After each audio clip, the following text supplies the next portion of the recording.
Bonjour à tous et à toutes, c'est un autre plaisir qui se renouvelle ce matin lorsque je vous retrouve. Il est 10h, c'est votre émission Espace Miné qui démarre. Espace Miné diffusé sur les antennes d'Info Télévision de lundi à vendredi entre 10h et 11h52 minutes. C'est toujours un plaisir, chers téléspectateurs, lorsque vous me voyez et que je sais que vous me regardez chez vous. Sentez-vous bien, installez-vous bien car c'est parti pour 1h52 minutes d'échange, de débat, mais aussi d'interaction avec vous, car pour nous, vous êtes des téléspectateurs privilégiés. Les démineurs sont déjà bien installés. Espace Miné est cette émission, est ce programme culte que vous préférez, où les démineurs déminent l'espace.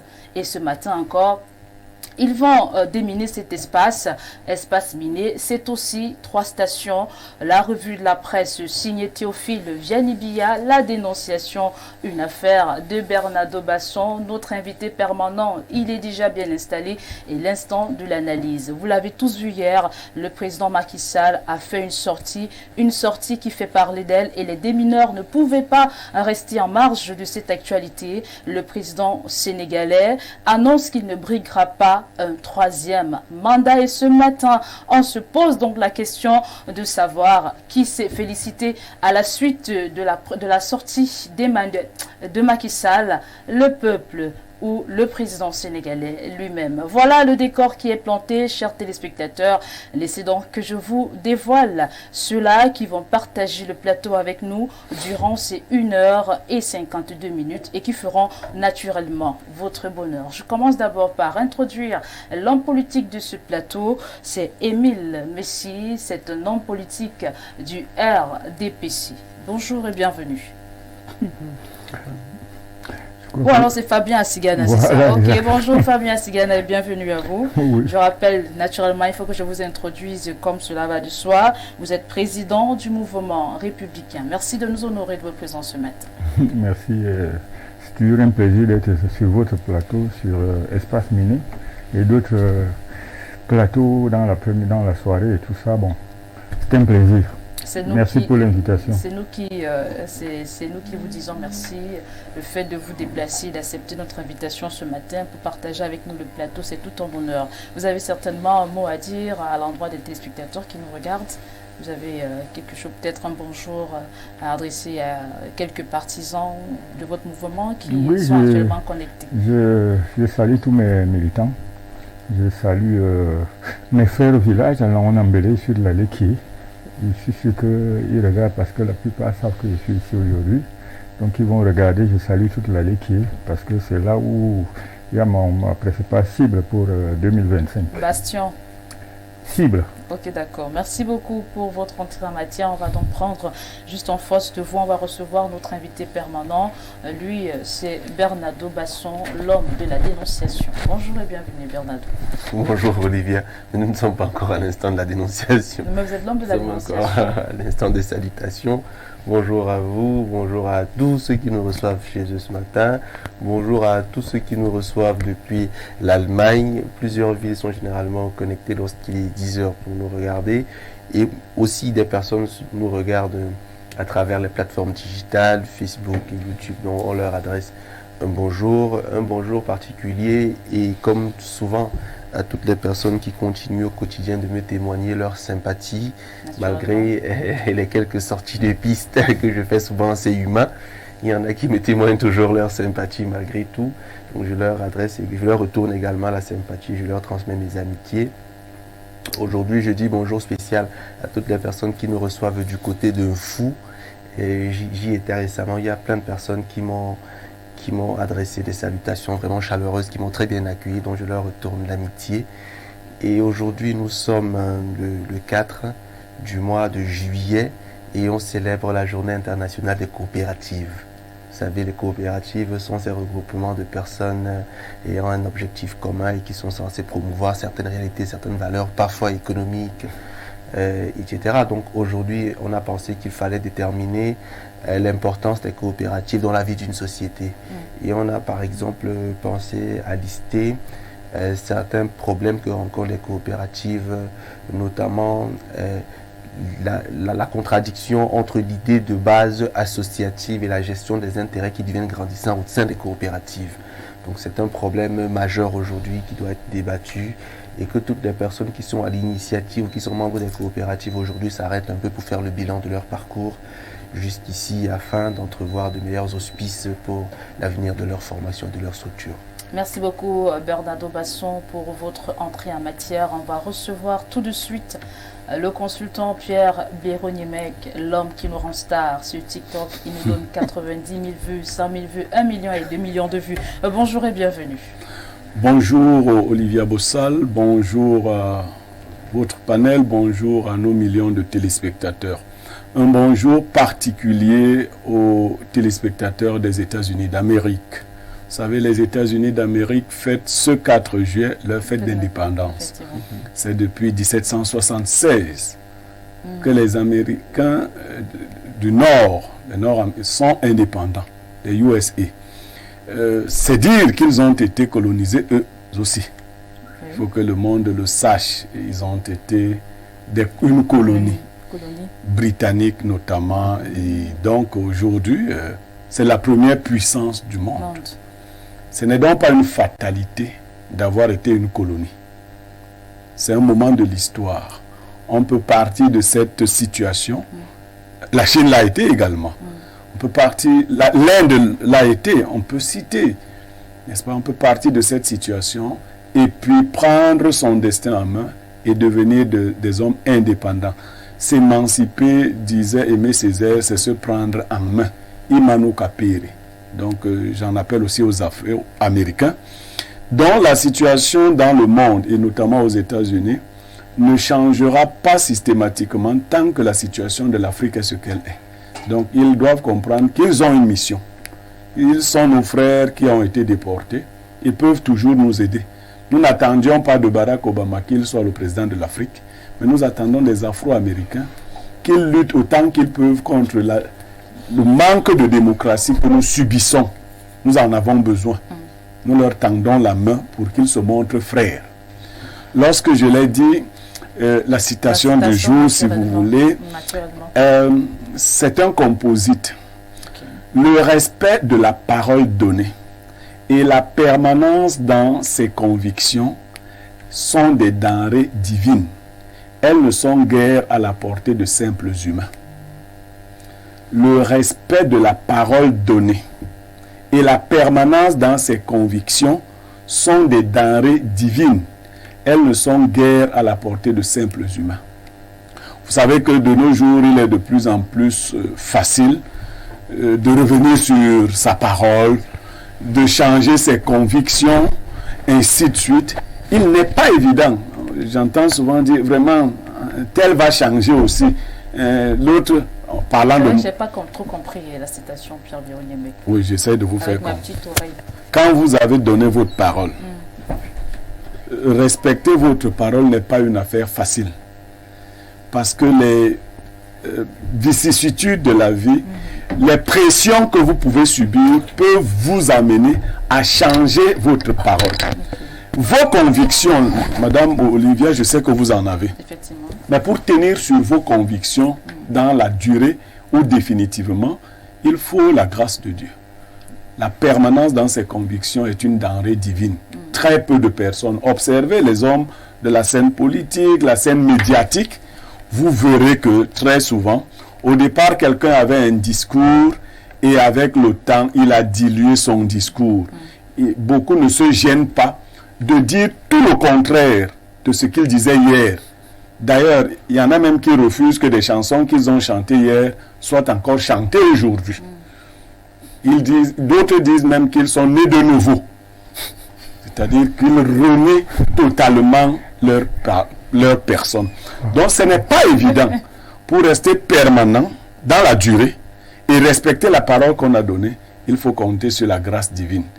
Et nous autres, nous croyons pouvoir compter sur cette grâce-là. J'entends dire souvent, oh, d'autres faisaient comme lui. Il cherche sa part. Demain, il naîtra aussi de nouveau, il fera comme les autres. Je suis né de nouveau et Pierre Véronique. Oui, pas dans ce sens-là. Voilà, donc. Merci. Merci beaucoup pour votre entrée en matière ce matin. C'est la deuxième sortie du programme Espace Minier. Je vais donc accueillir le quatrième invité qui nous fait l'honneur d'être avec nous ce matin. C'est Émile Messi. Il est homme politique du RDPC. Bonjour et bienvenue. Merci de m'accueillir, Olivier Boussala. Et bonjour aux panélistes. Bonjour aux millions de téléspectateurs d'Info TV et spécialement de cette tranche, de cette émission. Je suis très heureux d'être là aujourd'hui et je crois que c'est pour la première fois que nous allons faire une émission ensemble. Effectivement, c'est pour la première fois que nous allons faire une émission ensemble et j'espère que pour cette première, les choses vont bien se passer. C'est mon souhait. Lorsque je dis cela, vous permettez que je prenne mon premier coup de pinceau, je vous reviens. Sans Alors souci. je prends mon premier coup de pinceau et on se retrouve juste après.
Retour sur le plateau, on reçoit naturellement, vous le connaissez déjà, l'homme de la revue de la presse, Théophile Vianibia, que j'appelle affectueusement TVB. Bonjour et bienvenue. Merci, bonjour Olivia Bossal, bonjour à votre panel, bonjour également à tous les téléspectateurs et toutes les téléspectatrices fidèles que je retrouve ce matin. C'est toujours un plaisir d'être là dans le cadre de cette revue de presse sur Espace Minier. C'est aussi un plaisir pour nous de vous avoir sur le plateau tous les matins. Et lorsque on vous voit, on sait qu'on saura ce que disent les journaux ce matin. Alors Théophile Vianibia, que nous disent les journaux ce matin? Olivia, les journaux qui sont disponibles en kiosque présentent pas mal d'actualités, notamment sur le plan politique, sur le plan économique, sur le plan sportif et même sur le plan d'éducation. Et nous ouvrons cette revue de presse avec le journal Info Matin de Dieudonné Vang qui nous amène donc du côté de l'Italie. Le journal Info Matin titre en principale une Montefiascone. Armand Claude Abanda reçoit une médaille du président italien. C'est ce que nous dit ce journal qui précise en page 3 qu'au cours de la clôture solennelle du festival Panorami Cafeina dans cette commune italienne, l'auteur de Fils de prélat, après avoir reçu des distinctions à travers son ouvrage au Cameroun et dans plusieurs pays africains, vient également ce 2 juillet de marquer l'histoire de la littérature du pays de Sergia Mattarella. On en parle avec le journal Info Matin qui revient donc sur cette distinction reçue par Armand Claude Abanda du côté de l'Italie. L'info à chaud qui est en kiosque parle également de cette même actualité. Armand Claude Abanda récompensé en Italie. Le romancier camerounais Armand Claude Abanda reçoit de la Compagnia del Teatro Cafeina une médaille du président italien dimanche 2 juillet 2023. C'était pendant une conférence en Italie sur son ouvrage à succès Fils de prélat, déjà traduit en italien. D'après ce que nous dit le journal L'Info à chaud.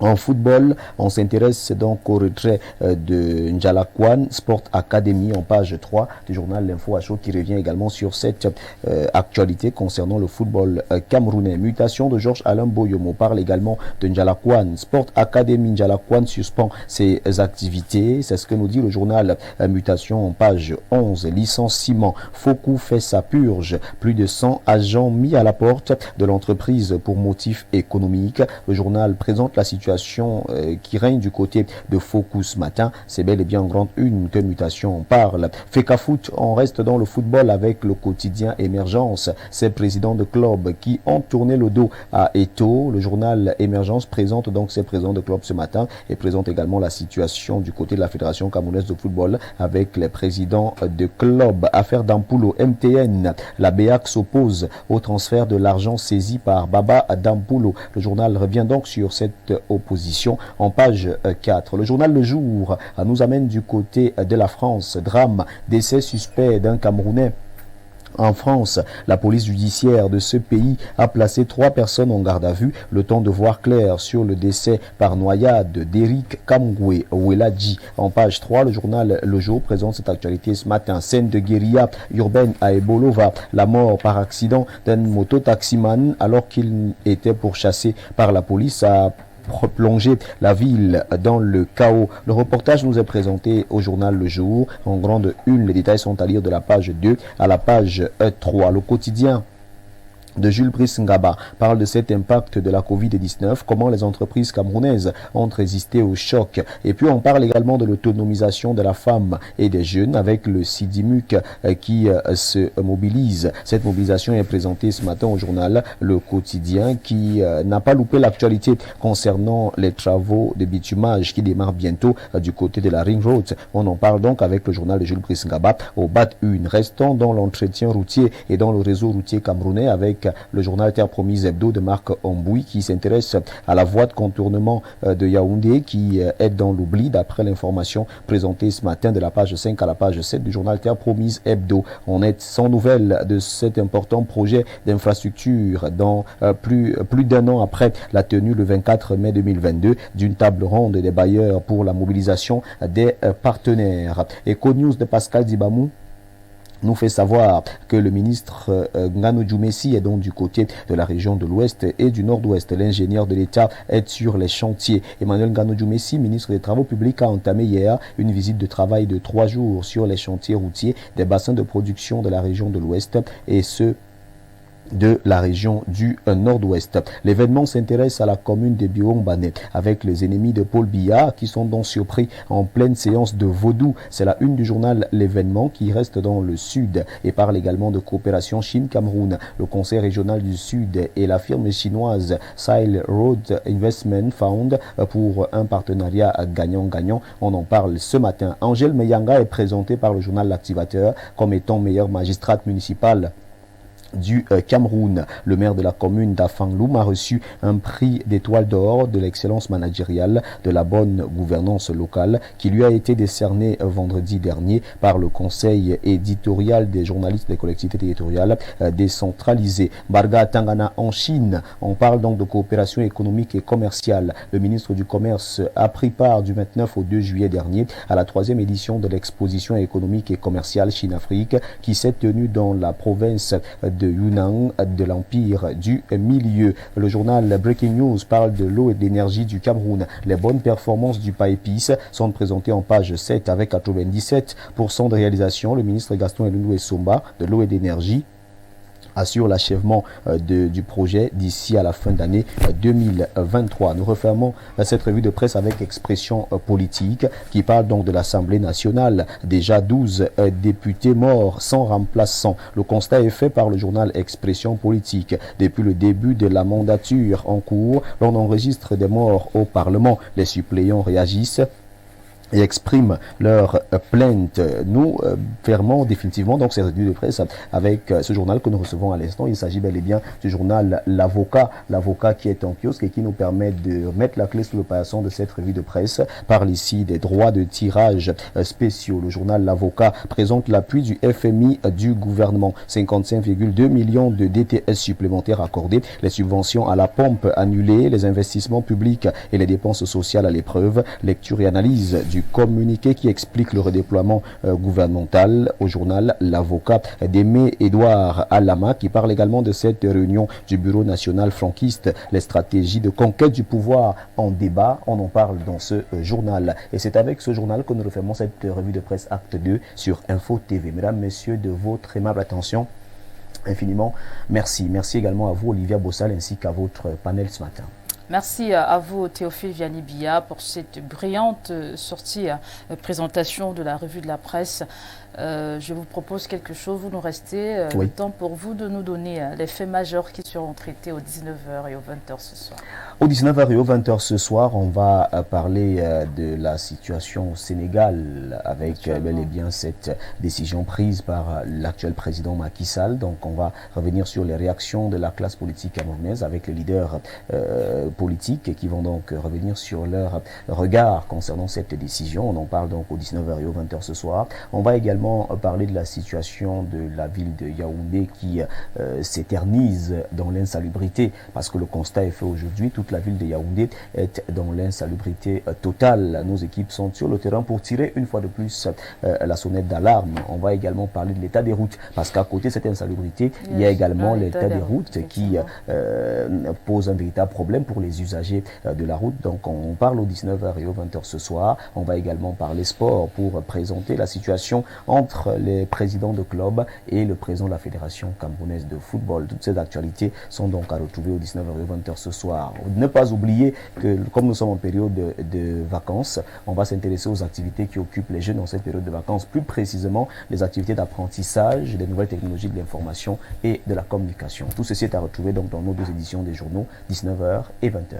Merci à vous Théophile Vianney-Bia pour toutes ces précisions. Je rappelle que vous êtes rédacteur en chef à la rédaction centrale d'Info Télévision. On va prendre rendez-vous demain 10h. Avec le même plaisir, le même bonheur. Très bonne suite d'émission à vous ainsi qu'à votre panel. Alors je vous laisse regagner la rédaction, le temps pour moi de prendre cette actualité qui a retenu mon attention lors de votre présentation de la revue de la presse. Il s'agit de cette distinction qui a été remise au président, représentant résident de l'IAI Cameroun, Armand Claude Abanda. Info Matin en a parlé. Et il y a aussi le quotidien L'Info à chaud qui est revenu sur cette actualité. Et le quotidien L'Info à chaud titre Armand Claude Abanda récompensé en Italie. Je vais demander à ce que vous collez votre avis sur parce que c'est une fierté, un autre Camerounais qui fait la fierté du Cameroun, Fabien Assigana. Oui, je dois le féliciter. C'est une bonne chose, c'est un plaisir quand un Camerounais se fait distinguer au Cameroun ou à l'extérieur. C'est une fierté pour nous tous.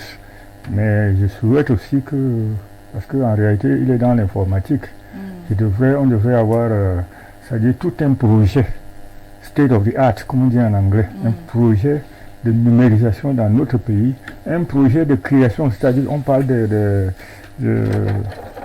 il y a 2 semaines là, ou une semaine, on parlait de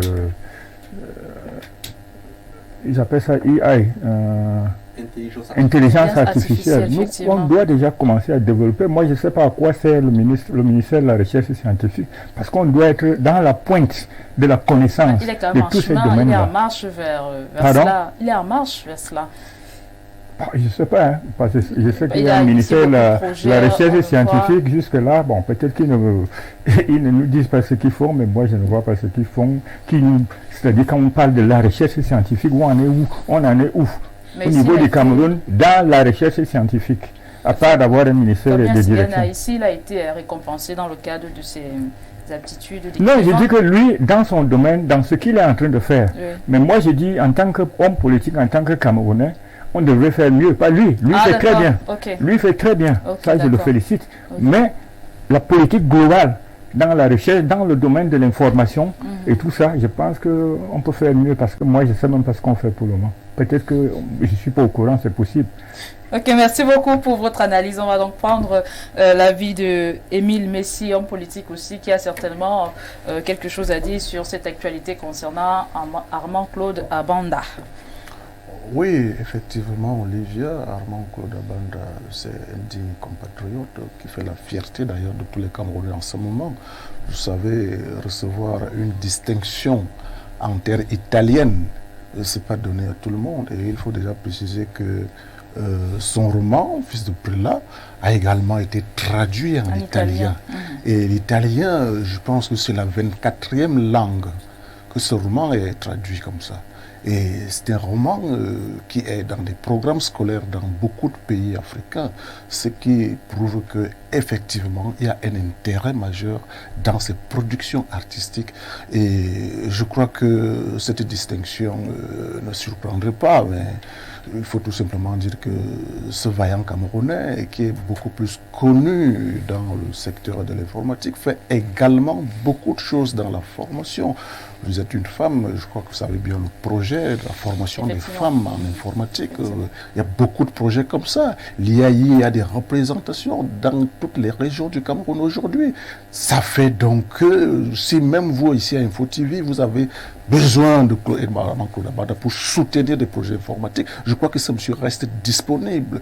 Donc sur ce plan, je crois que c'est un monsieur quand même qu'il faut vraiment encourager, qu'il faut féliciter. Et d'ailleurs, cette reconnaissance mondiale prouve qu'il n'est plus simplement un Camerounais, il est maintenant un homme du monde entier. Et c'est ça que je dis une fois de plus que c'est une fierté nationale pour nous autres. Merci, merci Émile Messi. Je me rappelle pour la première fois, lorsque je lis cet ouvrage Fils de Prélat, ce roman, je l'ai lu en une nuit parce que c'était vraiment passionnant et l'histoire aussi est intéressante. Alors, et quand vous savez que, je peux le préciser que l'Italie qui fait honneur à ce compatriote aujourd'hui, l'Italie dans son histoire, c'est le temple même de la chrétienté avec Rome. Donc, Fils de Prélat a donné un écho très retentissant en Italie. Et je crois que ce qui arrive là prouve que le roman de Armand Claude Abanda est un roman de qualité.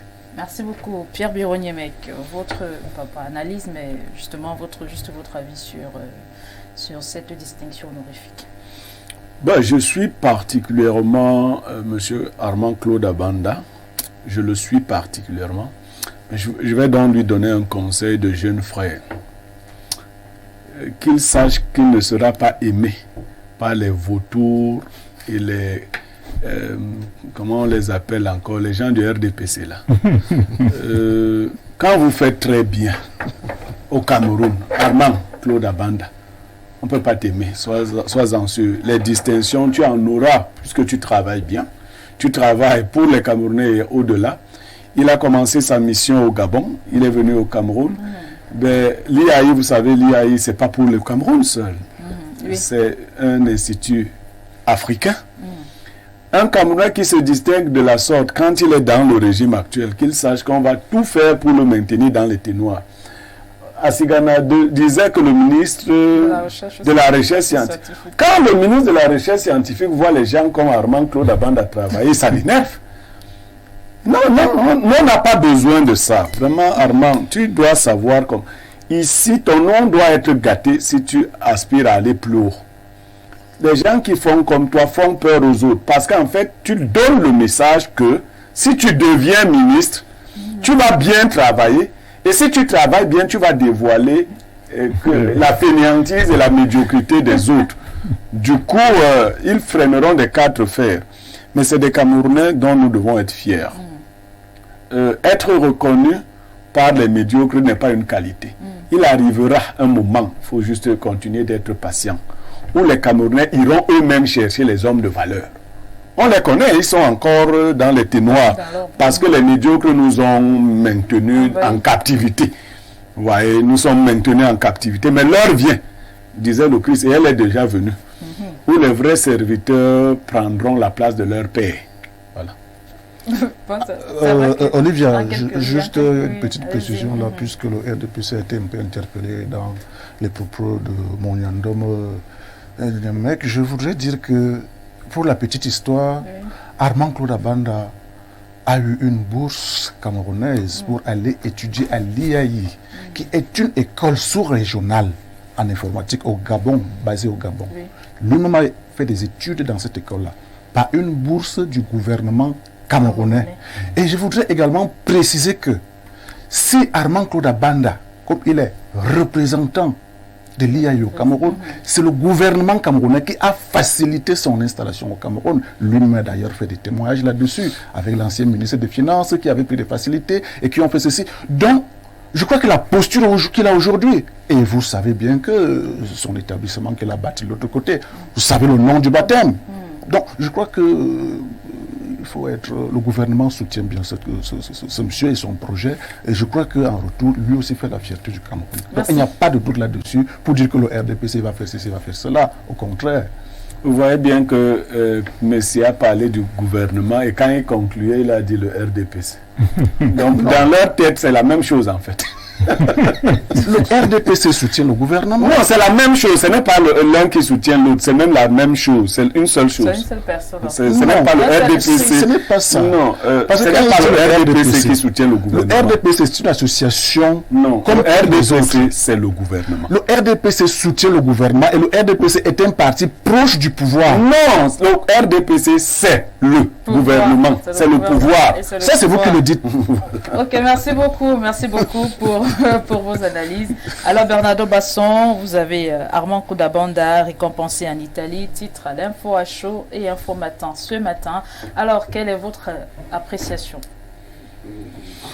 Moi, personnellement, j'ai lu l'ouvrage Fils de Prélat en 2012, je vous l'avais dit ici. À l'époque, c'est mon grand ami Bolongo qui me l'avait donné, il était étudiant. Yaoundé 2, il me l'avait donné, je l'avais lu en 2-3 jours, me semble-t-il. J'avais été justement intrigué par la narration qui avait été faite parce que vous savez qu'il y a un tabou autour de la situation des prélats dans le monde entier. Donc il a détabouisé la situation, présenté des éléments sociaux apparents, délinquance juvénile, etc. Ce qui m'a davantage choqué, c'est qu'il a rédigé cet ouvrage, me semble-t-il, étant en terminale. Du moins, il a débuté en 86 quand il faisait terminale, à Manco d'Avanda. Donc vous voyez qu'il y a un travail de fond qui est fait. Il a renouvelé l'écriture, il a mis à jour de façon progressive pour produire le chef-d'œuvre qu'on a aujourd'hui. Donc personnellement, qu'il soit félicité, qu'il soit gratifié, qu'il soit récompensé, pour moi c'est juste la conséquence logique du parcours de l'homme, en tant qu'homme de lettres, en tant qu'homme de science également. Sur la question de l'informatique qui n'est pas sollicitée ici, forcément on connaît ses faits d'armes. Lorsque monsieur tout à l'heure en face disait qu'il faudrait un projet, je pense que l'un des projets, ou les projets commencent initialement par l'éducation. Je pense qu'au Cameroun, lui, contribue véritablement à éduquer et à former les jeunes au métier de l'informatique. Donc c'est quand même une valeur sûre camerounaise qu'on devrait saluer de façon séculaire. S'il faut faire une inférence sur le RDPC, je reviendrai M. Niemek quand même, parce que c'est vrai qu'aujourd'hui, on va dire il est soutenu par le gouvernement. Vous voyez que dans son discours, de manière indistincte, il n'arrive pas à réaliser qu'il doit avoir un vrai schisme, une vraie distinction entre le gouvernement qui représente le Cameroun et le RDPC, ne représente qu'une fraction de la République du Cameroun, un parti politique. Dans son énoncé, vous avez vu qu'il a confondu les choses. Bon, on n'est pas surpris par cela, mais sûrement, il sera peut-être difficilement ministre, parce qu'il n'aime pas faire des choses interespèces. Vous voyez, il n'aime pas... Bon, peut-être il n'a vu qu'une seule Covid, là où d'autres peut-être ont vu 43 Covid, 73 Covid. Donc c'est un peu compliqué. Titi, monsieur Messi. Titi, personne évidemment. Titi, monsieur Messi sur le plateau, Bernardo Basson. On peut être content. C'est Messi qui voyait les Covid. C'est vous qui hébergez les chauves-souris. Non, vraiment, il faut respecter Armand Claude Abanda, il fait son travail. On peut être content de ce qu'il fait vraiment. Merci. Je voulais quand même souligner quelque chose. Allez-y. Je n'ai pas parlé d'Armand Claude Abanda, j'ai parlé du gouvernement. Ah, du gouvernement. Parce que chaque Camerounais se bat, même vous là, vous battez dans votre niveau. Ah oui, ça. Mais quelle est la politique du gouvernement donc pour progresser dans ça? C'est pour ça que j'ai parlé du ministère de la Recherche scientifique. Sauf qu'elle est claire, monsieur. Pardon? Le gouvernement a une politique qui est claire, se maintenir au pouvoir, vous le savez. C'est-à-dire, nourrir les gens, c'est pas prioritaire. Les soigner, c'est pas prioritaire. Les héberger n'est pas prioritaire. J'ai pas voulu le dire. Même que la bande peut être accessoire. Il faut rester au gouvernement, il faut rester au pouvoir 100-200 ans. Justement, j'ai pas voulu le dire. Donc, c'est que lui, il fait les écoles qui la candidature pour les superfétatoires. On devrait éventuellement travailler à réformer la Constitution pour établir un mandat de 20 ans. Quelqu'un me disait, Je suis passé à 30. C'était moi le panéliste. Okay. Je suis passé à 30. Il faut faire un mandat de 30 ans. On donne à Paul Biya. On adosse au président Paul Biya vraiment. Comme ça, on n'aura pas des appels à candidature. On n'aura plus les appels à candidature. Parce que c'est un peu saoulant. Et quand on voit des jeunes tenir de telles initiatives, quand on n'aura plus d'appels à candidature. Mais s'il est président à 40 ans, à 70 ans, il a tué la forme. Oui, pas un deuxième mandat. De 40 ans. Merci beaucoup pour cette ambiance que vous mettez sur le plateau. Alors, vous permettez, je vais prendre mon deuxième coup de pinceau et on se retrouve.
De retour sur le plateau, c'est l'instant de la dénonciation et vous connaissez naturellement l'homme de la dénonciation. Bernardo Basson, qu'est-ce que vous dénoncez ce matin?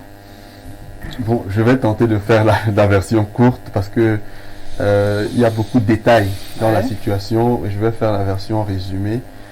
Alors aujourd'hui, on dénonce une injustice et aussi un prêt qui a mal tourné. Oui, donc, un monsieur avait une difficulté, il avait une dette, il est quincaillier et il a contracté un prêt auprès d'une dame à hauteur de 900 000 francs pour rembourser avec une légère marge. Oui. Le monsieur, une fois que le prêt contracté, a vu ses activités vraiment se dégrader. Mais il avait déjà entrepris le remboursement vis-à-vis de la dame. Donc il a effectué plusieurs versements à la dame dont il y a trace. Il avait pris 900 000 et il avait déjà versé 600 000. Sauf que ses activités commençant à se liquéfier, il prenait du retard dans les autres paiements, mais informait la dame de ce que j'ai des difficultés, mais je vais payer. La dame a décidé de le faire incarcérer. Donc elle est allée chez lui avec des éléments du CED. On l'a pris chez lui. Il s'est laissé faire, il est allé au CED et on lui a demandé au CED pourquoi est-ce qu'il devait. La dame lui a dit effectivement j'ai pris un prêt chez la dame, j'ai commencé à rembourser. On dit donc au CED, la dame dit qu'elle n'a rien perçu de vous, il dit non j'ai remboursé. J'ai commencé à rembourser. On dit apporte donc les preuves de ce que tu as commencé à rembourser. Il appelle son épouse, il dit viens avec les 4 reçus de 152 000 francs qui font 600 000 francs que j'ai. Son épouse apporte les reçus dans le cabinet de l'enquêteur dont j'étais le nom. Au CED. Et donc, on remet les reçus dans le cabinet de l'enquêteur, dans le bureau de l'enquêteur, et un autre officier, adjudant, prend les reçus en question et va avec. Il s'évapore. Du coup, le monsieur n'a plus de preuves. Et donc, là, au CED, on lui dit, comme tu n'as plus de preuves, on va forcément te garder. On le garde, mais le lendemain, il rentre chez lui. Et puis, le lendemain, on vient le chercher à 5 heures chez lui. C'est déjà une fois. On vient le prendre à 5 heures chez lui. On l'amène en fou cette fois-là. On dit qu'on l'amène au parquet. Il demande, mais à 6 heures, il arrive au parquet à 6 heures. Comme il connaît de la justice, on attend quand le parquet ouvre. Un monsieur lui donne 2000, il dit, va, ça finira comme ça finira. Et là, au parquet, on ouvre à 8 heures. On l'a vraiment entendu. Et puis, à 10 heures, ici, son mandat de dépôt. Et donc, quand le monsieur qui le soutenait arrive à Yaoundé à 15 heures, il a signé le mandat de dépôt. On lui dit, donne 200 000 pour qu'on tue l'affaire. Sinon, tu entres. Il dit, je ne donne rien d'abord parce que je n'ai pas. Mes enfants ne partent même pas à l'école, à la maison. Je n'ai pas. Du coup, on l'incarcère. Et quand on l'incarcère, on le convoque bien sûr pour l'audience. Et au moment de l'audience, il dit à la juge que j'avais des éléments de preuve, mais on les a retenus au CED. Sauf que pendant qu'il est incarcéré, son épouse rentre au CED pour chercher à avoir les reçus. Et là, elle tombe par chance sur le colonel Nana, à qui elle explique brièvement la situation. Le colonel la convoque dans le bureau pour lui demander ce qui s'est passé. Elle dit non, des messieurs sont arrivés chez moi, ils ont pris mon mari, et aujourd'hui mon mari est déjà en prison, en quelques jours d'intervalle. Il demande, mais quels sont ces messieurs? Elle dit qu'elle ne connaît pas les noms. Si vous connaissez les visages, elle pointe dans un qui était effectivement arrivé chez elle. Le colonel l'appelle. Elle dit, tu étais chez moi, le monsieur nie. Elle lui dit, non, tu étais chez moi j'ai des caméras. Si tu veux, on rentre chez moi et on te voit. Il dit, bon oui, c'est vrai, mon colonel, elle habite en Kouaban, mais il dit, mais je n'ai pas signé d'ordre d'interpellation. Je n'ai rien signé. Donc vous prenez des gens sans mon ordre, vous les écartez. Vous savez ce que c'est que la prison? Et donc le monsieur a mis 69 jours en prison. Et la dame en question, la dame qui était créancière au départ, pendant qu'il était en prison, est même allée chez lui, demander à ses enfants qui sont tout jeunes la salle de bain pour se mettre à l'aise. Et quand les enfants rentrent dans la salle de bain après, ils trouvent le sang partout sur les murs. La mère rentre, elle demande que, mais qu'est-ce qui s'est passé? On dit que maman, la femme là est venue ici, il y avait le sang partout. Elle demande à sa fille qui est un peu grande que, mais toi tu vois déjà le sang des femmes là. On se comprend. Est-ce que c'était comme le sang des femmes? Elle dit non maman. C'était partout, sur le mur, sur le sol, partout. Donc, et ce monsieur a fait 69 jours en prison parce que un officier, un adjudant, un sous-officier a retenu les reçus au CED et parce que la dame en question fait preuve de méchanceté et de sorcellerie. Donc la dame, j'ai dit que pour aujourd'hui, je vais donner son nom. Monsieur Yémek, je suis désolé. Non. Monsieur Basson, non. Non. Non. Bon, et le sang sur les murs. Faites la dénonciation, laissez le nom. Aussi simple que ça.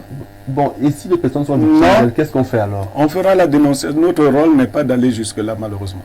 Nous ne sommes pas la justice. Monsieur Basson, je veux savoir, le sang sur les murs, là, c'était quoi? C'est quoi, des incantations que la dame je n'étais pas là, Olivia. Je dénonce juste un fait. Il faut dire que le monsieur a été incarcéré alors qu'il avait commencé à rembourser la dette et alors qu'on a dissimulé ces éléments de preuve au CED. Et deuxièmement, la magistrate qui tenait l'audience du côté de Foudon, je tais le nom, a dit à la dame que la plaignante est sa sœur. Et ça, c'est une faute professionnelle, vous le savez. Le juge doit être impartial. Ténis avait le bandeau sur les yeux, il était un aveugle. Donc, c'est un cas que j'ai voulu qu'on soumette aujourd'hui. Bon, malheureusement, monsieur Yémek, puisque dans le nom de la dame, elle est quand même du côté de Nkolfoulou. Voilà, je préfère quand même le dire. Mais c'est grave d'avoir une telle injustice à deux niveaux. D'abord au niveau du CED, où on dissimule les éléments de preuve. C'est assez grave, Olivia. Donc, les démineurs en parlent ce matin afin qu'on sache comment gérer le cas de ce monsieur. Et je précise bien que je ne dénonce pas les éléments de spéculation. J'ai vu la décision qui a été rendue contre le monsieur. Il me l'a présenté, je l'ai lu intégralement. Donc, on l'a accusé d'abus de confiance. C'était abus de confiance dans la grosse. Et pourtant, c'est abus de confiance. Merci à Bernardo Basson pour le récit de cette histoire malencontreuse, parce que c'est une histoire assez malencontreuse. Donc, je vais introduire, vous voyez, ma peine et ma gêne. Bon, mais bon. Fabien Assigana, on va commencer par vous. Hein. Vous avez suivi avec beaucoup d'acuité la dénonciation de Bernardo Basson. Est-ce là une histoire de 900 000 francs qui tourne au vinaigre? Peut-être 300 000 restants parce que le monsieur aurait remboursé 600 000 et il restait 300 000 francs CFA. Sauf qu'à date, Olivia, avec tous les paiements qu'il a effectués après même son incarcération, il est à 900 000 de paiement. 900 000 francs déjà. de paiement. C'est-à-dire, jette tous les... Il y a un listing des versements. 4 dépôts de 152 000, 5e versement 150 000, 6e versement 50 000, 7e versement 100 000. Donc il a tout remboursé. En principe. Votre analyse, Fabien Assigana? Je commence par ce qu'il vient de dire, c'est que elle va se faire prendre. Parce que si la dette est de 900 000 francs et que le monsieur a remboursé 900 000 francs, est-ce que vous savez que dans la loi camerounaise, l'enregistrement sans cause. Non. Quand l'usure est interdite par la loi au Cameroun. Donc si vous m'avez prêté, sauf si vous êtes une banque, c'est-à-dire une institution qui est agréée pour ça, vous ne pouvez pas me demander plus. Vous êtes un ami, vous m'avez prêté 900 000, je vous remets les 900 000 francs. Donc pour moi, l'affaire à ce niveau-là de la dette, elle est terminée. Elle est close, c'est fini. Ça c'est la première chose. La deuxième chose, ils doivent aussi faire attention. Quand, même au niveau du commissariat, vous savez comment ça se passe au commissariat, puisque moi-même j'ai eu ces gens que je vous dirai très rapidement. Quand vous arrivez, n'amenez jamais les originaux. Vous faites les photocopies. Et vous prenez maintenant les originaux. Si le juge veut voir, c'est l'huissier de justice qui fournit ça. Donc il y a la preuve. On ne peut pas dire qu'il n'a rien apporté, nous on n'a rien vu. Quand vous les donnez, ce sont des photocopies que vous présentez. S'ils veulent les originaux, c'est chez le juge. Et chez le juge, doit être présenté par l'huissier de justice. Ça, c'est la deuxième chose. La dernière chose, c'est que si vraiment ce monsieur a tous les éléments, par exemple au niveau de la gendarmerie et même au niveau de la justice, s'il a les éléments, s'il est capable de prouver que cette dame-là, la juge, elle écrit au Conseil supérieur de magistrat. Moi, j'ai fait sauter un juge. Je lui ai envoyé, j'ai porté plainte au Conseil supérieur de la magistrature suprême. La magistrature, oui. J'ai porté plainte. Quand ils ont eu l'exercice l'année suivante, il a sauté. Moi, je l'ai fait. Mais c'était un coup de chance peut-être quand on... C'était pas un coup de chance. Tu as dit à un moment donné, il faut oser. Vous osez, vous allez, c'est où est-ce que je peux aller déposer la plainte et tout ça là. On vous informe, vous allez vous déposer, vous enregistrer votre plainte. Ils sont obligés de répondre, surtout au Conseil supérieur. Ils ne s'amusent pas. Voilà, cet exemple doit faire comprendre à Pierre Biron-Yimek et à Bernardo Basson qu'il y a encore de bonnes choses au Cameroun. Voilà, il y a de bonnes choses au Cameroun. Vous avez un autre mot à ajouter? Non, enfin, comme vous dites, moi je suis... Il y en a qui disent que est-ce que tu es opposant ou bien tu es un faux opposant, ceci, cela. Moi, je n'ai jamais été un opposant. Le MOREP, c'est un parti de proposition. Ça veut dire que nous vous disons que voici ce qui a été fait. Si vous nous donnez la chance, nous, on va faire mieux. Et comme ça, on leur explique. Donc, nous, on n'est pas le genre qui disent qu'il n'a rien fait. Enfin, on en reviendra ça avec le thème même de ce qui se passe. Mais ils ont tout, jusqu'à aujourd'hui, ils sont capables de se défendre. Et c'est-à-dire, ils demandent même ça, ils portent même plainte aussi comment on appelle ça, au pénal, contre le juge et contre la gendarmerie. Ils peuvent porter plainte et l'affaire va, même si ça fait 10 ans, ces gens-là seront pris. Merci beaucoup. Parce que moi, je l'ai fait personnellement. Moi j'ai fait condamner. Enfin, disons, j'ai été jugé non coupable et tout ça là. Mais j'ai quand même fait 5 mois.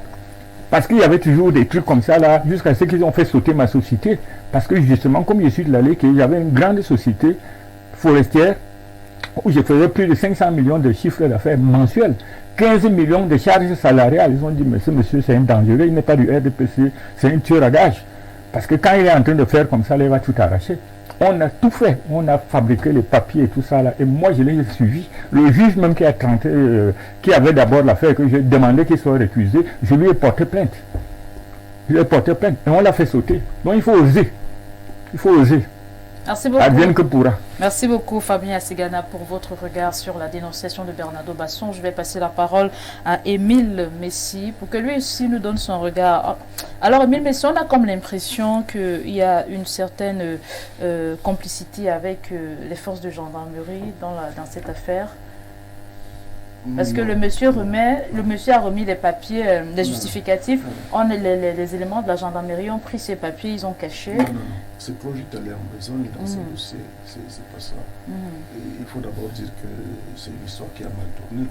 C'est une histoire qui était d'abord entre deux personnes, visiblement qui s'entendaient bien avant d'arriver. Naturellement. C'est-à-dire que vous ne pouvez pas donner 900 000 francs à un inconnu. C'est-à-dire que c'est des amis, il y avait une relation très forte entre les deux. Et c'était une usure, comme dit le président, on peut bien soupçonner. Et puis c'est courant, même si la loi interdit effectivement ça. Mais entre les amis, on peut se le permettre. Je vous donne 900 000 francs, vous allez me donner 100 000 francs de plus. Par exemple, même dans les réunions, ça se fait, c'est une pratique courante. Mais nous restons aux premières clauses. Le monsieur s'est engagé à rembourser, j'imagine, à un délai très précis, cette somme. Et c'est pour ça qu'il dit que c'est une histoire qui tourne d'abord mal, dans un premier temps. Il commence à rembourser d'après ce que Bernardo nous a fait savoir. Effectivement. Et vous voyez, dans ces conditions-là, c'est pour ça que moi je voudrais également dénoncer un peu les dénonciateurs ici, c'est-à-dire lorsqu'on dénonce un phénomène social, parce qu'en fait c'est des faits sociaux, il faut tout faire pour rester neutre. De telle sorte qu'on ne sente pas que vous roulez pour un camp. Et je félicite d'ailleurs le travail du consultant à cet égard. Parce que ça donnera l'impression que c'est un règlement de compte. Et puis lorsque quelqu'un vous dit une situation, vous n'êtes pas sûr qu'il vous dit toute la vérité sur le dossier. C'est pour ça que moi j'ai dit que ce monsieur, s'il avait remboursé, quand j'entrais ici, Niemek parlait de la parole donnée. La parole donnée. Si ce monsieur avait donné sa parole et l'avait respectée, je crois que nous ne serions pas allés au CED. Or, il a voulu jouer à l'intelligence, au malin, avec ce qu'on appelle en droit la bonne foi. La bonne foi. Je parle sur les éléments qu'il nous a donnés. Je dis que sur la base des éléments fournis par Bernardo, c'est-à-dire qu'il a versé 600 000 francs. Permettez que je continue. Je parle des éléments à notre disposition. C'est-à-dire qu'il dit qu'il a remboursé 600 francs avant qu'il arrive. Ce qu'on appelle la bonne foi, ça veut dire que quand vous allez au recette, on va dire ce monsieur a commencé à rembourser. Laissez qu'il finisse le remboursement. Bernardo nous a dit dans sa dénonciation, je vous relance dans sa dénonciation, que le monsieur a effectivement commencé à rembourser. C'est ce que j'ai dit en justice, ça s'appelle la preuve de la bonne foi. Oh, la dame a été abusée. C'est ce qu'il faut dire. C'est-à-dire que la dame s'est retrouvée abusée par rapport à l'échéancier que ce monsieur lui avait fixé. Voilà l'intérêt de l'affaire. Et là où la dame va aussi rentrer dans un autre jeu pour essayer aussi de punir ce monsieur, là on peut aisément comprendre que le rôle trouble de madame fera en sorte que puisqu'il n'a pas respecté sa parole, lui aussi va faire qu'il subisse un peu. Ça, c'est sur la base des éléments. Et nous ne prenons pas position. Il ne faut pas prendre position. Fabien, vous permettez à M. Milessi de poursuivre. C'est son avis aussi. En voulant donner le nom de quelqu'un qui ne nous intéresse absolument pas, ça ouvre la voie à d'autres ingérences et d'autres situations qui sont difficiles à gérer. Mais si nous tablons sur les personnalités inconnues, nous restons sur les données. Nous disons donc que c'est le monsieur au départ qui n'a pas respecté sa parole. Et ce qui lui arrive, moi je crois que c'est lui qui a commencé, comme on dit. Donc la dame aussi, d'une manière ou d'une autre, veut aussi user de son pouvoir pour essayer de montrer à ce monsieur-là que ça ne se passe pas comme ça. C'est tout ce que je peux dire. D'accord. Puisqu'il a dit là que les preuves sont disparues, quelqu'un qui a des caméras de surveillance, lui n'a même pas de photocopie de ce qu'il a fourni. Tout ça me semble un peu louche. Ok, merci beaucoup pour votre analyse de la dénonciation. Je vais passer la parole à Pierre Birou-Niemek, le consultant, pour que lui aussi nous donne son avis sur la dénonciation de Bernardo Basson.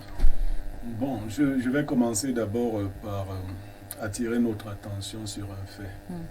Si j'ai dû reprendre Bernardo, il faut que nous sachions que nous sommes très écoutés.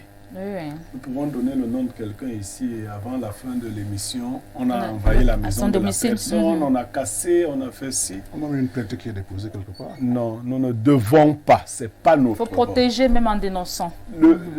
Moi, je suis mathématicien. On peut, pour dénoncer, on dit X, Y, et Z. puis le problème, c'est que l'idée de la dénonciation, c'est que nous enseignons quelque chose. M. Asigana a fait bien d'expliquer déjà que l'usure, parce que Bernardo a sauté volontairement ou involontairement le principe de départ. Il y avait usure. Elle ne lui a pas donné 900 000 pour que le monsieur lui rende 900 000. Non. Il faut vraiment être un ami proche pour qu'aujourd'hui au Cameroun, avec la cherté, la dureté de la vie, la conjoncture, voilà comment je vous donne 900 000 francs et que vous alliez tourner. La périodicité ne nous a pas été dite. Je vous donne 900 000. Oui, si je suis multimillionnaire, je peux oublier 900 000 chez vous pendant 6 mois. Mais on voit bien que la dame dont nous n'avons pas cité le nom, et nous avons bien fait de ne pas le citer, parce que là nous entrons dans son intimité, nous lui créons d'autres dommages que celui qui lui a été causé. Mais on va revenir sur les dommages qu'elle a causés aussi. Elle pratique de l'usure. Et je dis, beaucoup de choses sont interdites, sauf que quand les gens les font par consentement mutuel dans les quartiers, tant que ça ne tourne pas au vinaigre, l'État n'est pas impliqué. Il y a beaucoup d'usuriers. Mais il y a une catégorie, une espèce d'usuriers qui sont en fait de méchantes personnes. On en a connu. Moi, je vais vous donner un nom de quelqu'un que vous n'avez pas connu, Bernardo. Quand vous traversez Mvogada pour commencer à monter, pour aller à Imombo, il y a un quartier qu'on appelle Vieux Panier. Oui, je connais un peu la zone. Alors, si vous connaissez le nom Vieux Panier, oui, je connais le nom Vieux Panier, c'était le plus grand usurier de la zone de Mvogada. Son nom vieux panier signifiait que quand il vous avait prêté de l'argent, vous étiez incapable de rembourser cet argent. Mais vieux panier a fini très mal. Il faut le dire aux usuriers. La balance fausse est en horreur à l'Éternel, le poids juste lui est agréable. Il y a une moyenne dans tout ce qu'on peut faire humainement. Déjà en islam, c'est totalement interdit de faire un prêt avec intérêt. Maintenant, si on peut dire quand même que j'ai donné 900 000 à Bernardo pour une activité commerciale, peut-être pour qu'il s'achète 2 motos. En 6 mois, Bernardo a tiré du bénéfice de mon argent. On peut quand même s'entendre, sans que ce soit trop lourd. Dire à Bernardo, en 6 mois, tu as gagné 600 000 de bénéfices. Je peux en avoir 200 et toi 400. Si Bernardo est correct, si tout se passe bien, on peut s'entendre, mais sous la forme de l'usure. Et si je suis de cette espèce d'usurier qui bloque les clients pour qu'ils ne soient pas capables de rembourser afin de leur arracher des biens, parce qu'en général, les usuriers demandent des gages qui sont souvent au-dessus des biens, du montant qu'ils vous ont prêté. Si un bien avait donc été mis en gage, parce qu'il y a des non-dits dans cette affaire, pourquoi on se retrouverait au commissariat ou à la gendarmerie si le bien avait été gagé? Parce qu'en général, l'usurier prend la précaution d'avaler ton bien. Maintenant, on ne peut pas nier aussi les comportements de certains de nos hommes en tenue. Vous n'êtes pas, nous ne sommes pas dans... Nous connaissons tous le pays. Il y en a qui sont de très très mauvaise moralité dans les enquêtes. Moi, je suis souvent allé accompagner un petit frère, un cousin à la gendarmerie ou à la police. C'est quand on reconnaît le visage, mais qu'on ne fait pas certaines choses. Quelqu'un vous dit, je suis arrivé, on m'a dit, va directement en cellule. On ne m'a même pas écouté. Mais vous arrivez, vous dites, il y en a même qui cachent au procureur les noms des personnes qui sont dans les cellules. Les substituts. Mais vous n'imaginez pas. J'ai même vu des pratiques telles que quand le procureur doit arriver, on demande aux gens qui sont en cellule de sortir. On sort quelques-uns, on les amène dans un couloir, et quand le procureur est reparti, on les ramène. C'est-à-dire que certains hommes en tenue font des postes de commissariat, des cellules de commissariat, des prisons. Vous pouvez y rester. Je vis dans la zone de Mvogada. On vous dit qu'on a pris un Nigérien, il est en cellule depuis 3 mois. Parce qu'on lui exige 1 million. En cellule, pas au parquet. Alors, de telles pratiques existent chez nous. Les corps sont pourris. Il faut dénoncer cette façon. Et si on a laissé passer le nom du colonel Nana, c'est parce qu'il a fait une action positive. Vous voyez que nous n'avons pas cité ceux qui ont fait les actions négatives. Il n'était donc pas question de citer le nom de la dame. Quand vous citez aujourd'hui le colonel Nana, tous les autres officiers supérieurs, les subalternes, disent félicitations. S'ils sentent son nom cité pour avoir interpellé ses collaborateurs dans une action qu'ils ont mal gérée, il se sent honoré. Effectivement, quelquefois vous êtes maltraité dans un poste de gendarmerie, au CERT, partout, parce que vous ne réussissez pas à rencontrer les bonnes personnes ou les chefs. Moi, je dis aux gens, quel que soit votre niveau de pauvreté à Siganala, apprenez à vous plaindre et à vous plaindre suffisamment. Osez. C'est-à-dire, vous ne pouvez pas m'amener, même quand j'étais seulement étudiant, vous m'amenez comme un bœuf qu'on amène à la boucherie. Je vais faire tellement de bruit que le colonel va demander que... Mais monsieur, si c'est qui? Pour que j'ai la parole. Je vous assure, je suis enseignant, je vous ai raconté ici un jour ce qui s'est passé dans un conseil de discipline auquel j'assistais. Même le corps enseignant, on s'entend pour que on donne des jours d'exclusion aux jeunes filles qui ont refusé tel ou tel prof. Vous imaginez ça? Et l'élève arrive, n'a pas la parole, tous les profs sont d'accord, on lui fait... Et puis, j'ai attiré l'attention d'un proviseur en lui disant non. Il y a quelque chose qui se passe dans cette affaire. Je ne suis pas du côté des élèves, mais j'ai le sentiment que l'accord tacite entre tous les enseignants vise autre chose. On ne peut pas faire la promotion des contre-valeurs. Quand un élève ou une élève est traduit au conseil de discipline, qu'on l'écoute et que le proviseur lui donne le sentiment qu'il ou elle est libre de bien expliquer le problème. À partir de là, si c'est l'enseignant qui est vicieux, que le conseil de discipline table, demande à l'élève de se retirer et punisse l'enseignant. Fasse remarquer à l'enseignant, vous n'êtes pas là pour harceler les élèves et faire toutes ces choses-là. Sinon, le conseil de discipline contribue à renforcer les mauvaises pratiques au sein de l'établissement. Donc il y a beaucoup d'officiers supérieurs qui sont tellement corrects et qui ne sont pas au fait. Parce que le Cameroun étant si pourri, quelqu'un, un ancien bandit est recruté à la gendarmerie, un ancien voleur à la police. Quand il entre là-bas, il se dit que non, mon salaire ne me suffit pas. Je vais me faire mon salaire ici. Tu n'as qu'à rentrer au village. Si vous avez votre salaire, c'est de ça que vous vivez. C'est ce qui a été prévu. Vous n'êtes pas d'accord avec ça, vous allez faire la moto. Vous n'allez pas vous enrichir sur le dos des pauvres Camerounais. Donc vous faites du commissariat ou de la brigade un poste de péage. Toutes ces pratiques sont mauvaises. Maintenant, pour la dame, et avec tout ce qu'elle a eu, les trafics d'influence, on a vu tout ça souvent au Cameroun. Vous arrivez dans un commissariat, quelqu'un vous dit tel est mon frère. Qu'est-ce que ça veut dire? Vous êtes là pour un service public. Votre fraternité, j'ai même entendu un jour un magistrat dire Paul Biya est président à Etoudi. Moi, je suis président ici. Il dit, oui, dans un bureau, il menaçait un client, il dit Paul Biya est président à Etoudi. Malheureusement pour moi, je n'avais pas ouvert mon téléphone pour l'enregistrer. Je lui aurais fait remarquer que Paul Biya est aussi président du Conseil supérieur de la magistrature. Paul Biya est président à Etoudi. Moi, je suis président ici. Non! Peut-être qu'il voulait proclamer la séparation de pouvoir. Quelle séparation de pouvoir? Entre le judiciaire et non! Cette comparaison n'était pas dans le but de montrer la séparation. C'était pour dire que je suis aussi tout puissant. Si je fais ici ce que je veux. Non, nous sommes des serviteurs de la République, chacun à son petit niveau. Ce monsieur n'a pas été correct dans ses remboursements, c'est clair. Mais méritait-il la prison pour cette affaire-là? Non. Je pense que au niveau de la gendarmerie, on aurait pu continuer de mettre la pression sur lui. D'ailleurs, il est fragile, il est en position de faiblesse, qu'on aurait obtenu le paiement total. On l'avait déjà pris. Il était à 600 000, et même les 600 000 n'avaient certainement pas respecté les délais, parce que si ça avait respecté.